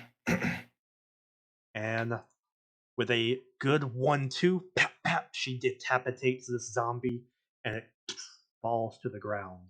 She will then use her movement to pivot around Bob and stand in between him and the zombies. Alrighty. Boop. And then it goes to Alexander. All right. Give me one moment here. I'm looking at one thing. All right. So after getting hit like twice really hard from these two zombies, I'm going to just straight up grab one, the one that's still standing. All right. And I'm going to use lay on hands on it. And I'm just going to shout very loudly a religious prayer. All right. Is there anything in particular you would like to say, or just let it drone? I'm just gonna I'm just not that I can think of. No. Okay. So roll that Healy damage. Yep, it is. That is a 1d6. So I got to do that. Oof. Fuck off. God damn it. It's low level. It only does a d6. Yeah. Okay. And then it makes a fortitude save. Yep. All right. So you don't feel much energy actually leave from your body. It's almost like you're having a small crisis of faith at this moment, being that you're getting your ass beat by zombies. But you touch this thing, and with little bit of faith you pump into it, you could just see its body like corrode as if you just poured acid on this thing. And then you say I had to make a fortitude save? Yeah, it makes a general fortitude save. Yep, well, it fails. All right, so then it takes a -2 status penalty to AC for 1 round. Nice. All right. Yep. And then while I'm still holding its head in one hand, I'm just going to fucking bash it in with my other hand. Alrighty. Yeah. With this. Yep. God damn. You're just like caressing this thing's face with one hand, gingerly, gently, passively. And then with the other hand, you just crump it in like that one scene from oh fuck. What is that show? All I'm mentioning is a Doom Eternal Punch. Yeah. And Cyberpunk. Yeah, cool. Like that one scene from Cyberpunk. Yeah, pretty much that.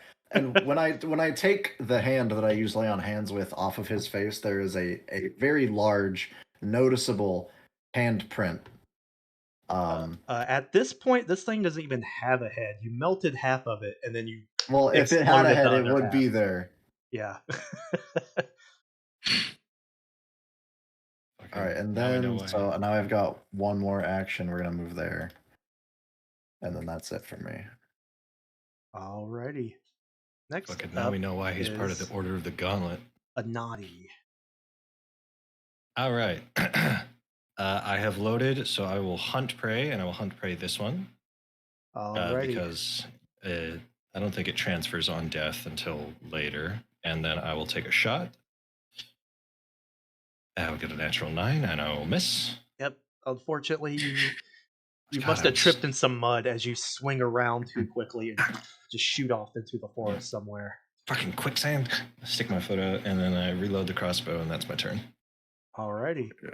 Next, it goes to the zombies' turn, but Mambo. there's something on the air.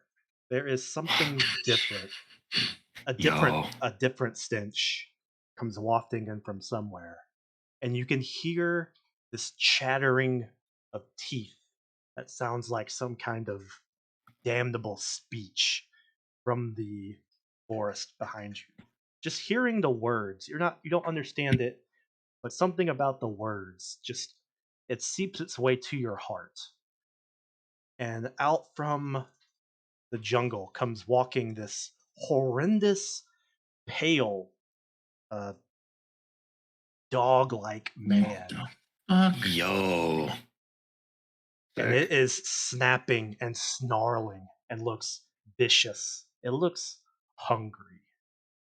But first up are the two zombies, which, Oh, being boy. that Taban is the new target, they will.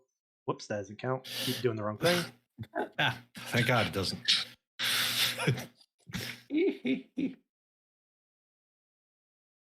Boop. All right. They will do all out. Oh, no, the way this game works. Boop. So the first round of attacks, Oh, fuck. one hits, Okay. one misses. Yep. And then the second round of attacks are. Yep. Her AC is 19. So one hit, one miss. So two hits. Yep. From both of them, or two hits together. Yep. And then Bless boom, you. boom. She takes 6, so she's 6 at 24 and 6. HP. They both whop her for 6 damage. Oh, they both? Okay, then she's at 18 health. All right. And then this thing, as it's snarling like some kind of rabid beast. And this thing is a good bit faster than the zombies as it comes darting out. I don't like that. I don't like that at all. And for some reason, it seems to pick you, Alexander, as it just comes running on all fours like a rabid beast. Very cool.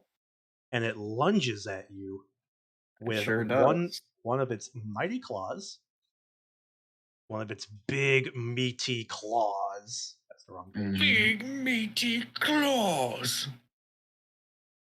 Boom. Damn. Yeah, 24 do be hitting. It does. And with that first success, it will actually go in for a second. Which is unfortunately for it a miss. Yeah. Unfortunate? Damn. Unfortunately. Why is it unfortunate? But from the first hit, it rends into you with its massive claws for 6 points of slashing. Oh no. Pierce? Slashing damage. Murder damage. Yeah. And then give me a fortitude save. Fortitude save. I'd do those on every day of the week. Every day of the week. That's right. I believe all of you still have your other than Garcia, you all got your hero points. Ooh. Ooh. Roll that beautiful bean footage. Feels bad.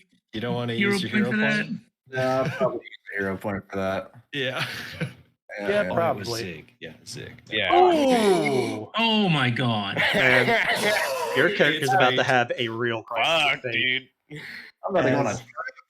As what you just happened? You feel this thing's claws just stab into you, and there is a good sudden rush of pain, and then nothing.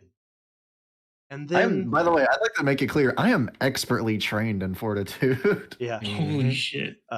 There's a sudden rush of stabbing pain in your gut, and then nothing. And then you can't move.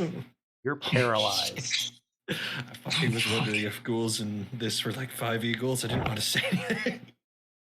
Yeah. Well, But good. on the bright side, that's all of its actions. It goes to Bob. Oh. Wow. Nice. Don't like that. Don't forget, you still got the good mace, Bob. Yep, you have a blessed weapon or magic weapon. I do. I'm going to cry out a lot of pain. Make everyone very, very clear that I'm hurting. You can't cry at all. You're paralyzed. Okay, I'm gonna use all 3 actions to cast magic missile on that thing. Alrighty. Yo, Roll what? that beautiful bean footage. Yeah, this thing. On I 3 didn't know actions. bards had that. 1d4 plus 1. Yep. Oh, Which would be 3d4 plus 3. 3. 4. Plus 3. All right. You begin to Awful. flex your Better than 0. muscles as you sort of like machine gun fire bolts of energy from your pecs.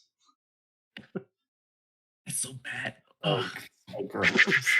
The blast just bashed this thing in the side in its face. It lets out a snarl of pain, and it seems like almost like it says something to you with its, but you can't tell if it's just making gross noises or not. Oh, it's But then intelligent. after that, it goes to Ziggs. All right. Seeing this thing run up, I'm going to forget my gamer. flank it, and then I will take a smack on it. Big brain status on the orc. Can it be flanked while the flankee is paralyzed? I mean, still technically. I mean, I flanking. don't. Yeah. I mean, you're not wrong. Its focus is still on me. That's fair. You circle around this horrendous thing, this weird dog man thing, and go to swing, but it just nimbly darts out of the way of your axe. Oh. I will do it again. Even and worse. you go to swing again a second time as it just jumps agilely over your mighty axe. Bad dog, stay still. Sit.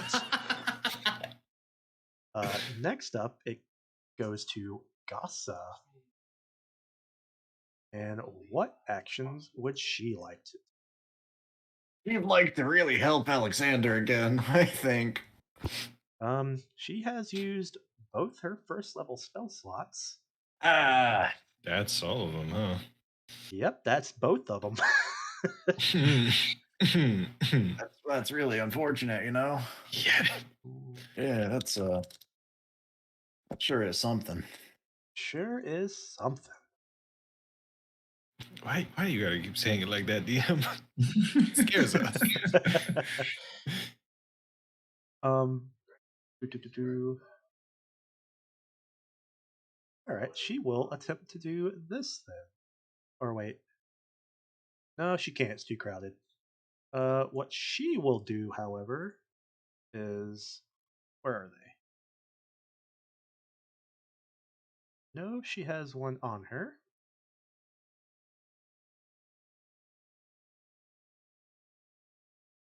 I guess she does. I thought she had healing potions on her.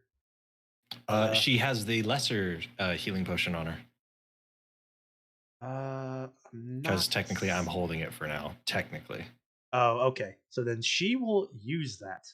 She will take an action to whip it out, and then use an action to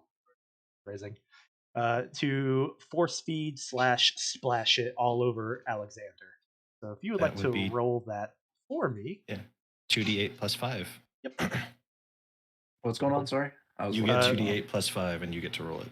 You're getting baptized by a healing potion. All right. 10, 15. Boom. Nice. Alexander never dies. You are still in there. That takes me back up to looking pretty good. I'm just on the ground. And then Taban will activate. All right, Taban, noticing this scary fucking bitch, still, I think if we get rid of all the jobbies, we can just focus on that dude. So Taban will swing out towards this dude beside her. 14 to the zombie. Yep, that is a successful hit. On the zombie straight in front of her. On the same one, that will also successfully hit. Yep, and it takes 16 points of slashing damage. And with 2 mighty slashes, she delimbs this thing as it just tumbles to the ground. All right, and then she will. She's not looking as rough, so I think she won't raise her shield. And if she tried to shove, it'd be at -1. Yeah, she's gonna try and shove this thing away from Alexander. So The new thing. yeah, whatever that thing is. Alrighty. I'm assuming some kind of ghoul. Yep, you can assume anything you want. That is Yes, your right. and does shove use attack or athletics still? Shove is athletics. Oh yeah, if the weapon has shove, then she can do it that way. Okay, then it's even lower than I thought. But if she gets it off, she can fucking Crazy. move his natural 20. Nice. She just fucking Yeah. Spartan kicks him. What happens with a crit shove? Does anybody know? Let's check the rules real quick. Yeah. Boop, boop, boop, boop, boop. Shove actions. On a critical success, you push your target up to 10 feet away from you. You can stride after it, but you must move the same distance and in the same direction. So yeah, she'd like to kick it in this direction into this outcropping of the rock. Alrighty. And then she will follow it. Alright, so boom, boom. So very gladiator fashion, she just musters up and Spartan kicks this thing right in the face, sending it hurling into the rock, and then sort of dashes after it, even doing a little power slide. If I could talk, wait, I'd hold be on, flirting hold with on. her. Now, with her knocking it out of my reach, can I have an attack of opportunity against it? I think it's forced movement. I don't know if that triggers AOO. I don't think it does. It has to be a willing move. Are you sure? I don't know. It's GM call. Let's see what the basic rules say. Boom, boom, boom, boom. Creature within you use reach action or a move action. So yes, it has to use a manipulate or a move action. It didn't use a move action. It was forced to move. Damn. All right. But then it goes to Mighty Fists, Alexander. Yeah. All right. Do I make another fort save? Yeah, how does paralyze work? I've never been paralyzed in this game. Let's Me neither. click on it. It can or become paralyzed. It can attempt a new save at the end of each of its turns, and the DC decreases by 1 each save. So make a new save. It's slightly easier now. That's pretty good. You succeed. So at the end of your turn, you can get feeling back in your body and can move. A naughty. Hi.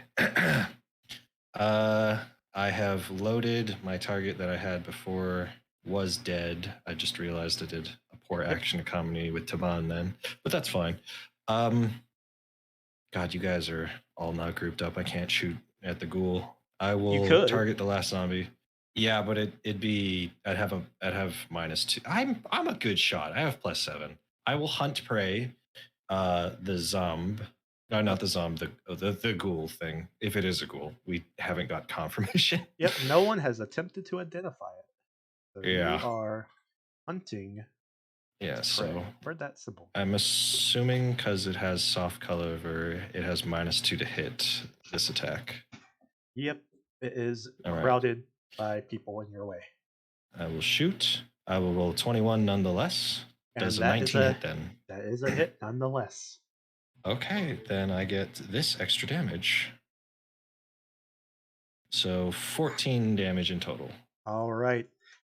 During all of the shenanigans of people trying to run around and fighting this thing as it's just almost ninja hopping out of people's attacks, somehow even with all these people in your way and it being possibly distracted, you line up the perfect shot, take aim, and fire true, hitting this thing right in the heart. It lets out a painful squeal and then falls over dead. Yo, what? One shot kill? Wow. Well, it's taken some other damage, I think. I don't think it got hit at all. No, it got hit a couple times. Oh, I didn't see those. My fault then. I was looking. I was looking at some of her stats. Some people. Yeah, got hit by magic missile. Oh yeah. No. Oh shit. Well then, fuck yeah. Mr. Pex for days. I'd like to think that Pex for as days. Taban like kicked it over and then was going to do a jumping tack at it, I just shot while she was like in midair. You actually So fall she might over in think the she gets the mud. kill. You fall over in the mud and just randomly spray fire into the air and just hits this thing. It's calculating. It's calculating. Trajectory, geometry. Yeah. And then I get last action reload. Alrighty. It goes to the Zombo. Uses action to step up.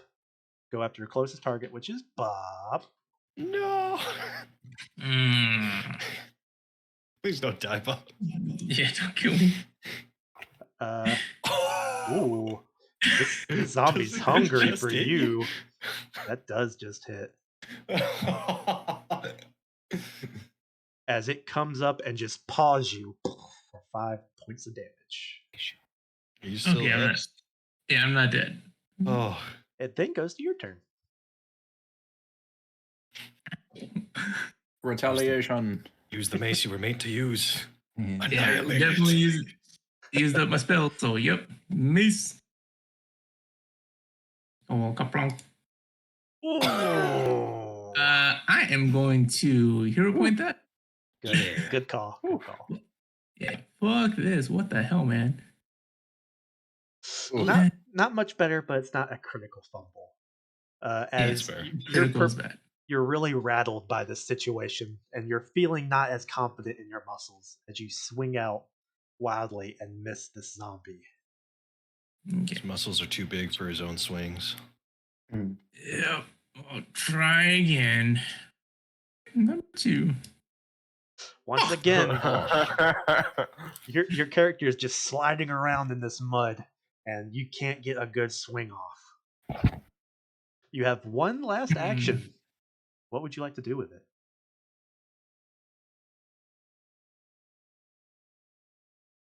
One last action.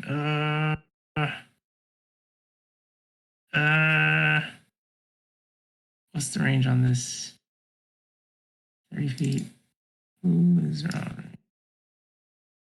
Yeah. All right.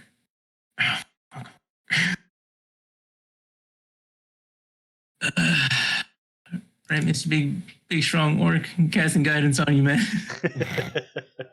All right. Kill things before it kills me. Blessed with guidance. You are being guided by his magical muscles. And that's Aaron. just a +1, right? Yes. Yep. Okay. And it goes to your turn. All right. I will come down here. That way I'm flanking him. And then Yep. I will go take a swing. Roll out.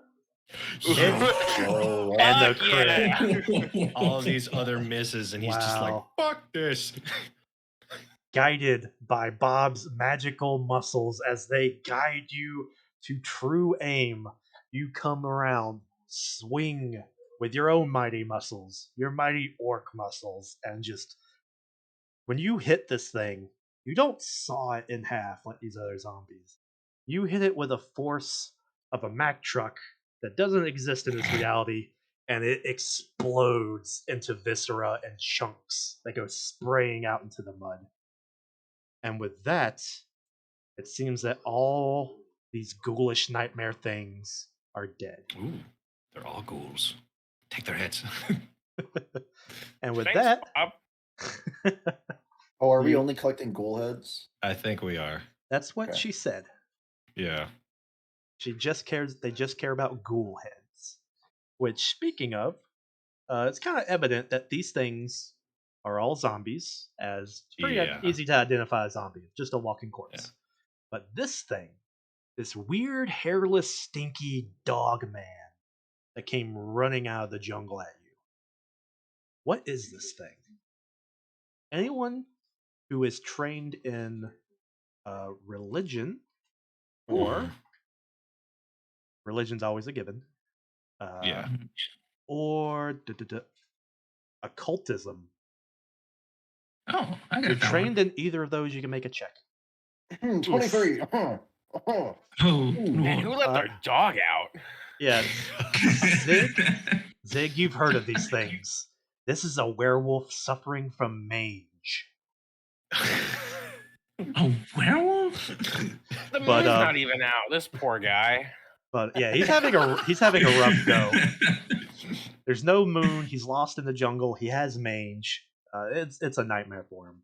But Alexander and Bob, you vaguely recognize this thing. They do differ from region to region in their appearances. No one's really sure why, but you can identify that this thing is a ghoul. And That's a with ghoul. with your knowledge checks, each of you can learn one thing about a ghoul. So, what would your questions be? And it can be questions about anything really mechanically about them. You can't learn what his name was or where he went to high school, stuff like that. Damn. Now, Zach, can I learn something about werewolves with mange? You know that werewolves can suffer mange. All right. I will write that in my notes. Awesome. He's gonna meet a fucking werewolf. He's just gonna be like, "No, we don't do that. What are you talking about? we can't get mange. What are you? It's a curse, not a fucking plague." Am I able to know if they travel in packs? So let's see. Doo-doo.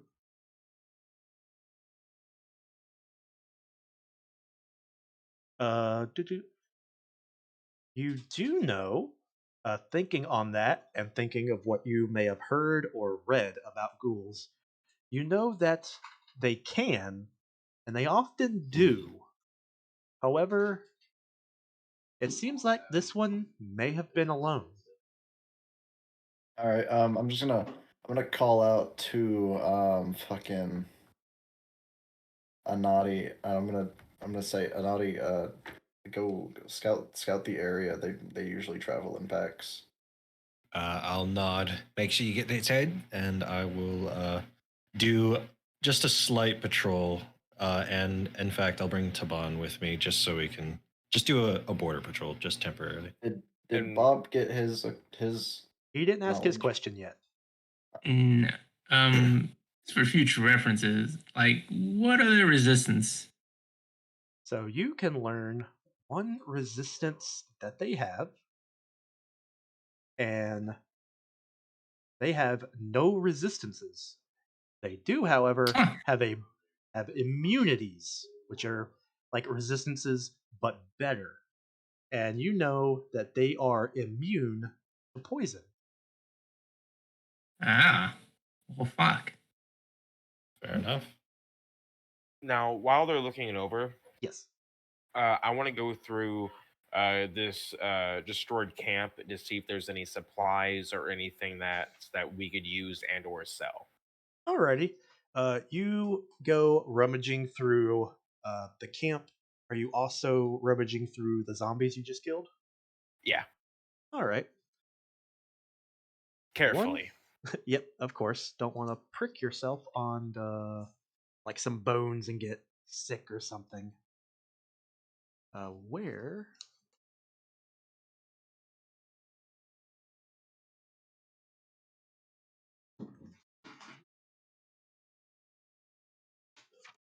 Oh, there it is.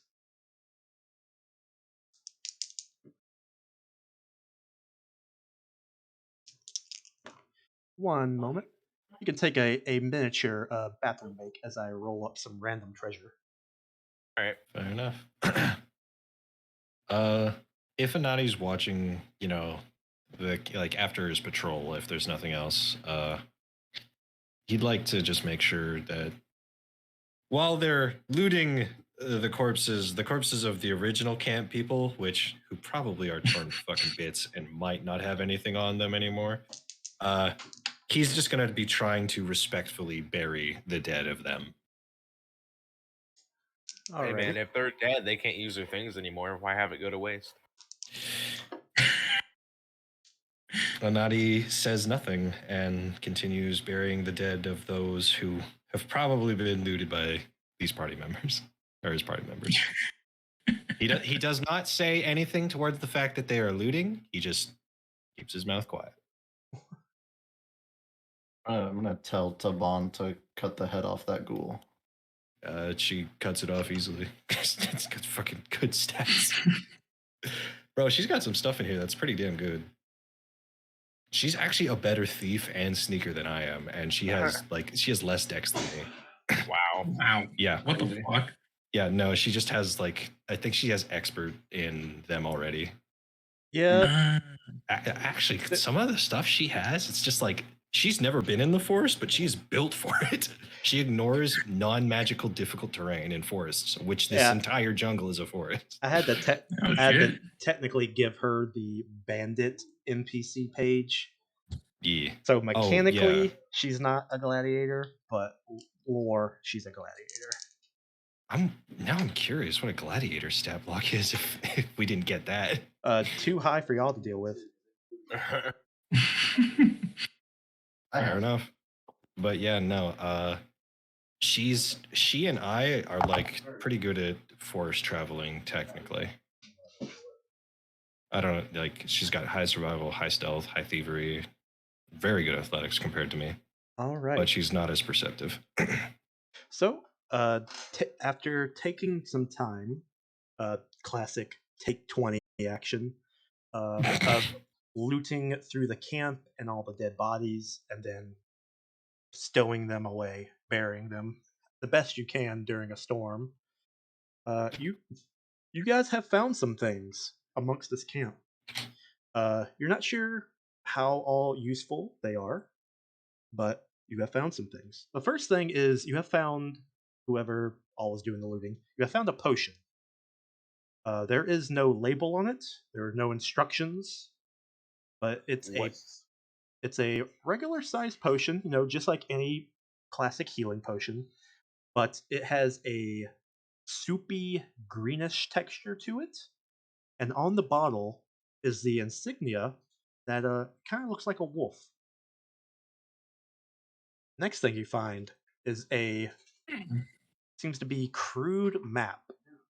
You're not sure if this thing was made by human hands. The parchment feels pretty leathery. You're not sure if it's actually parchment. It does seem to be waterproof. But it is a crude map, and it seems to be directing to something. You're not quite sure what, though. You find a small quiver, and in it are 9 arrows, all of which have very shiny tips. And then the last thing you find is an interesting looking knife. It has a very nice, ornate handle, but the blade is black and crude. But it looks very nice. Oh, that wasn't the last thing. My bad. The next thing you find is a ring. It's a very, very nice looking ring. It has no jewels inlet in it, no like a big ass diamond on there, but it's a greenish ring and seems to have like gold banding on it. And so yeah, those are what you find. All right. I'm assuming I was the only one that was going through the stuff. You can assume anything you want. Well, I mean, no one said anything. I mean, I said I was watching. Now on the quiver, are the arrows and the ring and the knife. Are any of those etched with runes or anything like that? From what I can see, you see no visible runes or anything that makes it obviously magical, if that's what you're asking. Other than the potion, I mean, you can kind of assume that any potion is magical. And you said it was a soupy green with a wolf insignia? Yep, soupy green with a wolf insignia on the vial. Or bottle, whatever you want to call it. And I think Gasa, actually, let's see, spells. She has detect magic or read aura, if I recall. She does have read aura. Let's see. I have no idea what it does. It's essentially detect magic. It's not detect magic. That lets you know if magic's in the area. This, you just grab something and you begin to read if it is magic, which she will do with everyone's permission. She doesn't like to just snatch things out of people's hands, but Yeah. she does politely and gently offer, I can check if any of these are magical. Yeah, I'll let her look them over. She begins to look over the items, and she does have like a longing, like experience with them. She kind of, you feel like she might be taking longer than she possibly could handling all these items. But at the end of it, she says that the only one that is magical is the potion. All right. Now, does that tell her like the name of it, or is that a different spell? That would be it's like something identify, different. right? Yes. But Okay. she can tell you the school of magic, and it is enchant. Wow. So you know it's a enchanted potion. All right.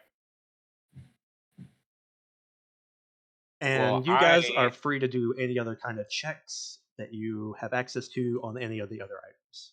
Just right. throwing it out. I will compare the crude map to the map that we already have, and I want to see if there's like any like similarities between the two to where I could pinpoint on where this map was trying to go, if at all possible. All right. You do see something. From what you can tell, it seems like it is sort of a crude. Well, I just said crude, but yeah, it's a simplistic map.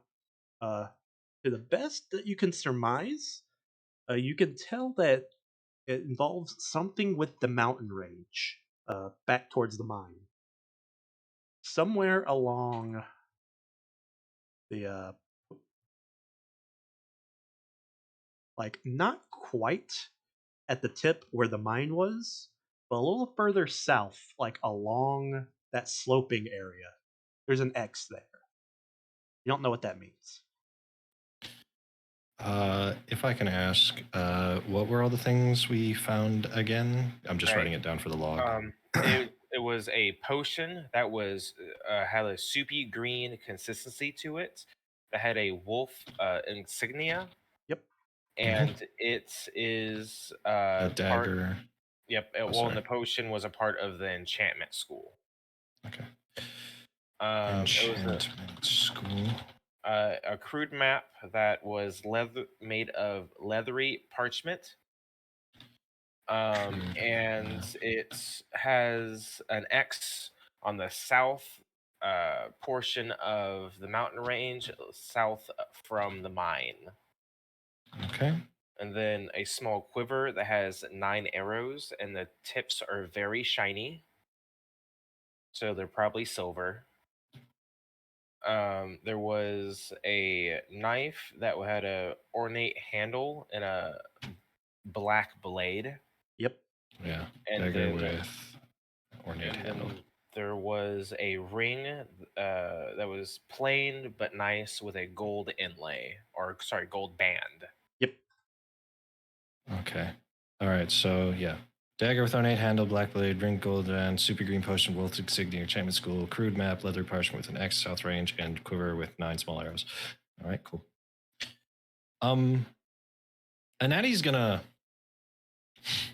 Anatty's not gonna like try and be commanding of this, but he wants to see if he can look at the ring, and if possible, he wants to see if it's like a wedding band or something. Because yeah, go ahead. The only thing that I really want to keep a hold of is that knife, unless someone else wants it. Looking at the ring, I've got no use if for you you can make a crafting or society check on it.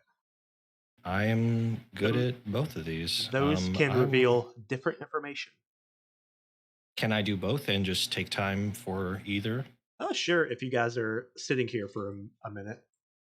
Is anyone in this party good? Because I know you can aid each other. Is anyone in this party good at crafting? Because if so, then I'd like to have an aid check. I mean, I'm not good at it, but I can help. Is anybody trained at the very least? Zeros across the board. No. Nice. Does Gossa have? I remember her saying something about maybe having crafting. Let's check her real quick. Yeah. She was a seamstress, right? Yeah, I remember something like that. She Crafting. I swear to God, if she doesn't have crafting after being a seamstress, maybe she was a does. bad seamstress. She does have crafting. Okay. If that's the case, then if she can make a check to try and aid me. Boom. Oh my fucking She God. does, but I don't think Can it we helps. use her roll instead? I mean, you can ask her to make another roll. I'll ask her to make another roll, and I'll help her this time. All right.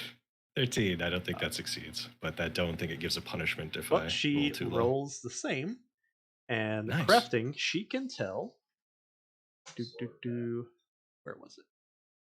Yeah, I'm just basically asking her if she can see any symbology for a marriage thing. Well, with if that's crafting, the case, then she is not too in tune with what this ring may have been used for, but she can tell you what it was made from.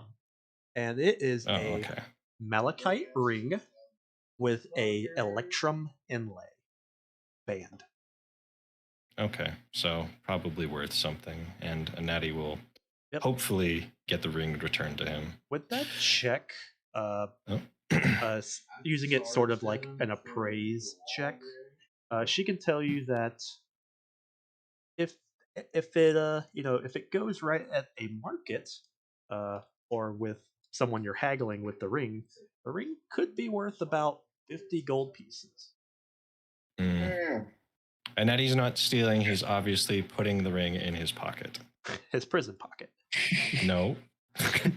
No, I wrap it around my willy. It's clearly a cock ring. No. Maybe to a halfling. No, yeah, I just put it in my pocket, and she can see if there's any engravings or anything on it. There are no engravings, no lettering, no runing. Okay. It's a pretty plain ring. So, but for how plain it is very nice. Yeah. Well, Natty, because I don't mind saying this out loud, Natty preferably wants to go to the town, see if anybody knows who this ring belonged to. Otherwise, he'll defer to the party if they want to sell it. Doesn't bother me any. Yeah, but we'll get to that later. You said there was a quiver? Does anybody else use a bow/crossbow? No. I think I have a hand crossbow, but I'm probably never going to use it. So you can have it, and I'm fairly positive they're silver-tipped arrows. Damn, from how they were described. Are you actually giving me the hand crossbow? Oh, no, but you can have the arrows. Okay, I was just like, oh, damn, I'll take those. I will say, if you do plan on using bow arrows with your crossbow, since it's not the right ammunition, you can use it, but it will be at a penalty. I was hopefully going to be able to fletch them down with some whittling later, because I do have some crafting. That will require craft checks. Yeah, later for now, but I look at the tips, because you said shiny tips. Yep. Can I tell what type of metal they are? Make a crafting check. All right. 20. There we go. I'm rolling better. You positively identify that these are silver-tipped arrows. Called it. Do I know if there's anything out there in the world? I don't think a Natty would know if silver is useful against anything. Maybe a werewolf with mange. Oh, okay, yeah. Hey, these people, they had the right idea. They just got, jumped on because, man, werewolves, especially ones with mange, they're a little crazy. You know what I mean? Like, damn. Fair enough. You know what? I heard as well that silver-tipped arrows will cure the mange on a werewolf, and it'll thank you. So if we ever find one with mange, we shoot it with an arrow before it gets a chance to look at us. You know what?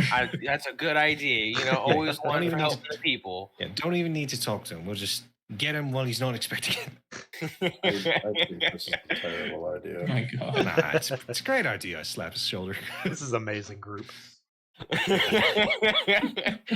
A Natty, it has to be positive. If you haven't noticed, he's Darkest Dungeon, and this world sucks. Oh my God. But I feel like it'd be really funny if Alexander was still on the ground after having been paralyzed. Yeah, they just left you there. Just leave him here. Wait, are you actually still paralyzed? No. No, Oh, okay. he should get No, up. we would have drugged you. Drug Drag. me. Yeah. There Whatever you the go. correct verbiage Say that's a is. different word altogether. On our Yep. map, Mm-hmm. I'd like to mark the location of the other embarkment, so that way, if we want to go back, we have a marked location to. Should we mark this justify. location? We'll do that too, but I don't know how much it will matter, considering it's overworld travel. But yeah, So why what not? are y'all looking to mark? So you said there's an X on the map, and you said it was just below the mine or near the mine. So I just want to mark on the map wherever that is. It So was if we, probably going to be down here because it was south. That's not a good shape. This square. Okay, so that hex will, if we ever want to investigate, we can go there, but we still got to look for ghouls inside danger territory. Yeah, if we're not too beat up on the way back, I wouldn't mind stopping over there. Well, for the meantime, I think, in fact, we might have taken care of most of the problems that's local. Perhaps we should start setting up a camp, and I'm going to. Taban looks fucked up. I have medicine, and you used your lay on hands, but if you want, you can do your refocus popping thing. I've probably been refocusing this entire time. Okay, so then if they're doing that, Anadi's going to suggest perhaps setting up a camp here because we just killed a lot of things, and this place is kind of clear. I don't recommend us staying in this exact location. Maybe like nearby, but from all the smell and from like the freshly re-killed bodies, it might attract other things. It's raining, mate. Smell's not going to travel anyway. I mean, we smelled the undead before we saw them. I didn't. Terrible perception. You smelled them. So how about you stay here then, and we'll go about 50 feet yonder. Yeah. Anadi. So staying in the same grid, but just moving somewhere else. You're setting up camp. Yeah. Right. We're gonna go find a camp, quote unquote, nearby. I don't know if we need a map change at all, DM, but that's up to you. I mean, it could just stay this. Yeah. All right. I figured. Now with how tall are the trees around us? Varying height. And depending on the tree could either be 10 feet tall or it can be over 100 feet. All right. Do you guys want to sleep on the ground, or do you want to try and get up high just in case if something does come by? You assume there ain't things that can climb in the trees. True, but I mean, I don't think the zombies can. But werewolves with mange, now them, I don't know. Probably. I think Anadi's gonna kind of look over at Bob. Do we tell him? Let him dream. He knows it wasn't a werewolf, right? What? Oh, don't worry about it. Is there such a thing as an insight check? Is it not a werewolf? I think it's just to perceive in this game. Bloody hell, Bob. Anyways, I'm gonna do a quick perimeter sweep, and you guys all set up a camp, and then afterwards, I will spend some survival checks to make sure we're safe. Alrighty. I don't know if we actually mechanically have to do all that, but you're the DM. I mean, you can do anything you want. I want to make sure we're safe before we take a nap. All right. So someone who's setting up camp make a survival check, and someone who's scouting out the area make a perception check. What are people's survivals? Because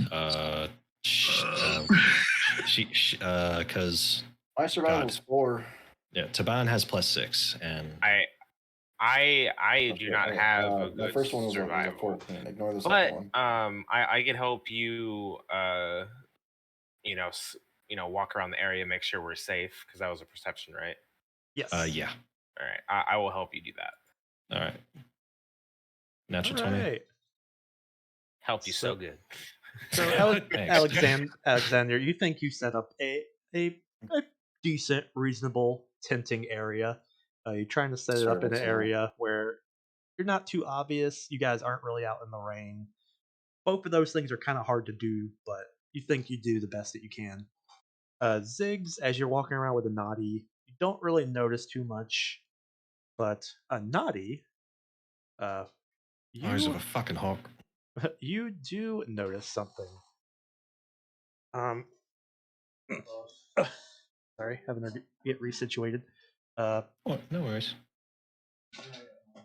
As you guys are walking about, you see something small, something odd.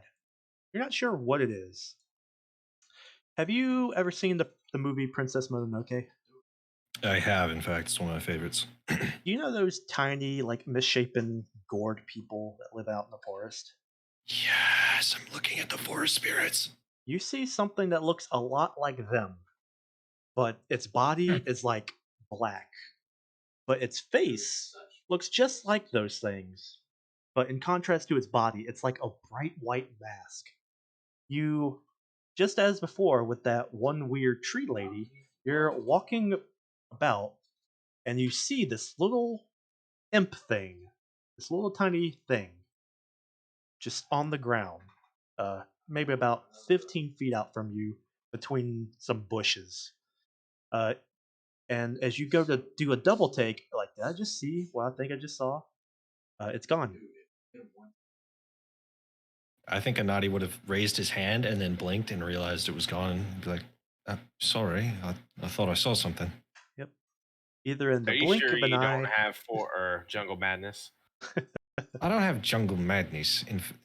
Listen, Zig, I appreciate it. And I know you told me when you first met me that you lived out here.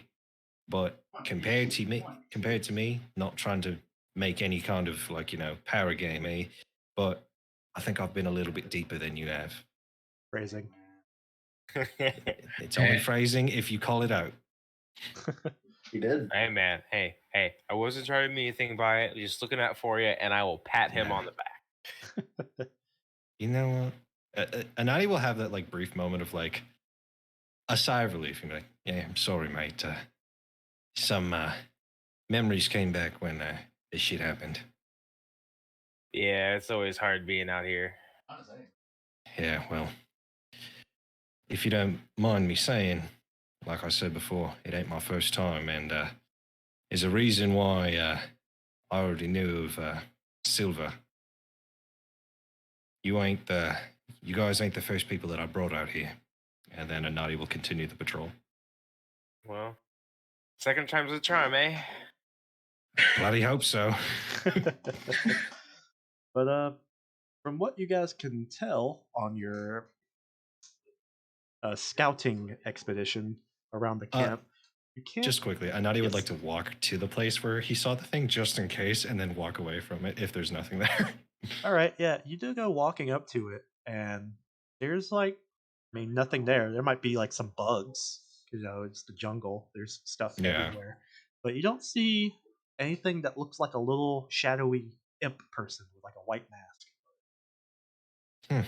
Weird. And then I'll just keep walking. As you guys do your little walkabout, you also don't perceive anything that could be an immediate threat. Granted, the storm is going, so it's a little hard to make out details of most of your surrounding over the sounds and the lightning flashes and all that. But you don't see any more undead. You don't smell any more undead. And you don't really hear or see any other forms of wildlife. Storm probably has them hunkered down because it's a good strong storm right now. But after that, you guys head back to your designated little camping spot and do whatever it is that you guys are doing. I recommend that we always have a watch up. I agree. I take first watch since I didn't really get hurt really in that fight. So I'm happy with taking the first watch. If do you know about watch rules DM in this game, or do you just wing it on your own? Kind of just wing it. Okay, because there's technically Pathfinder is just like if you have this many people, your rest time takes this long. Yeah, I mean that's however long you guys want to stay for a rest. 8 hours, preferably. All right, so enough for everyone to get 8 hours. Yeah. Alrighty. And Yeah. so Ziggs said he would watch first. I'll take last watch. In fact, whoever has dark vision, if anybody, they or low light vision should be the ones in the middle. I have I have dark vision, so Okay, if you have dark vision, then you shouldn't be first. okay. Because we have the setting sun and then the rising sun for light. Gossip does bring up that she can actually see in the dark.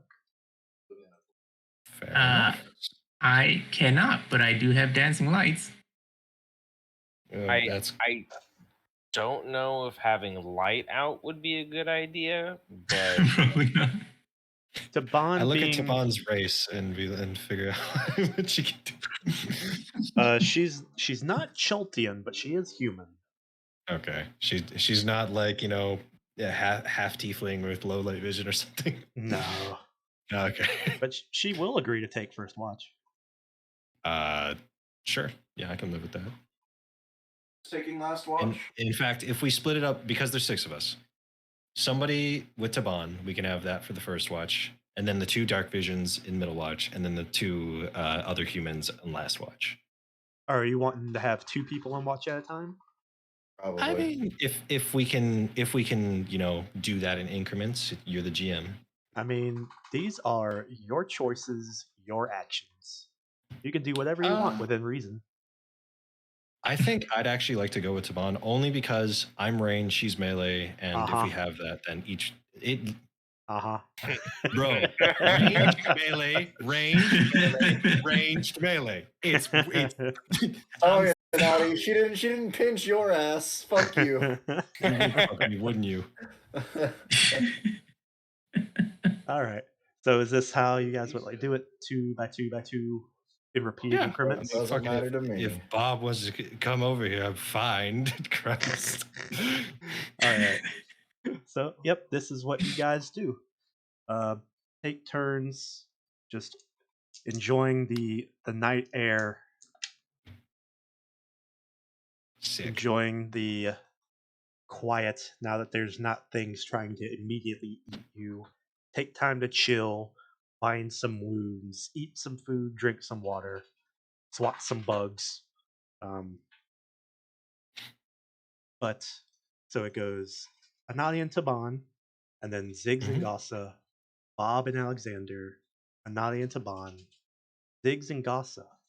And during your guys' second shift, the storm seems to be rolling out. The winds are starting to die down. The rain is decreasing.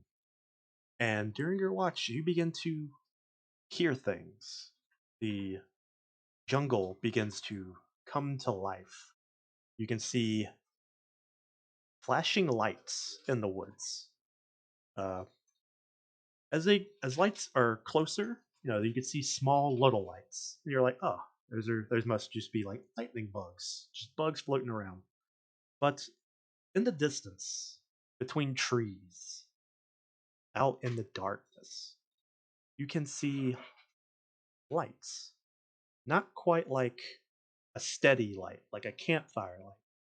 This is a light that will swoop, glow brighter, dim, then reappear somewhere else, and then somewhere else. Sometimes there might be 3, sometimes there might just be 1.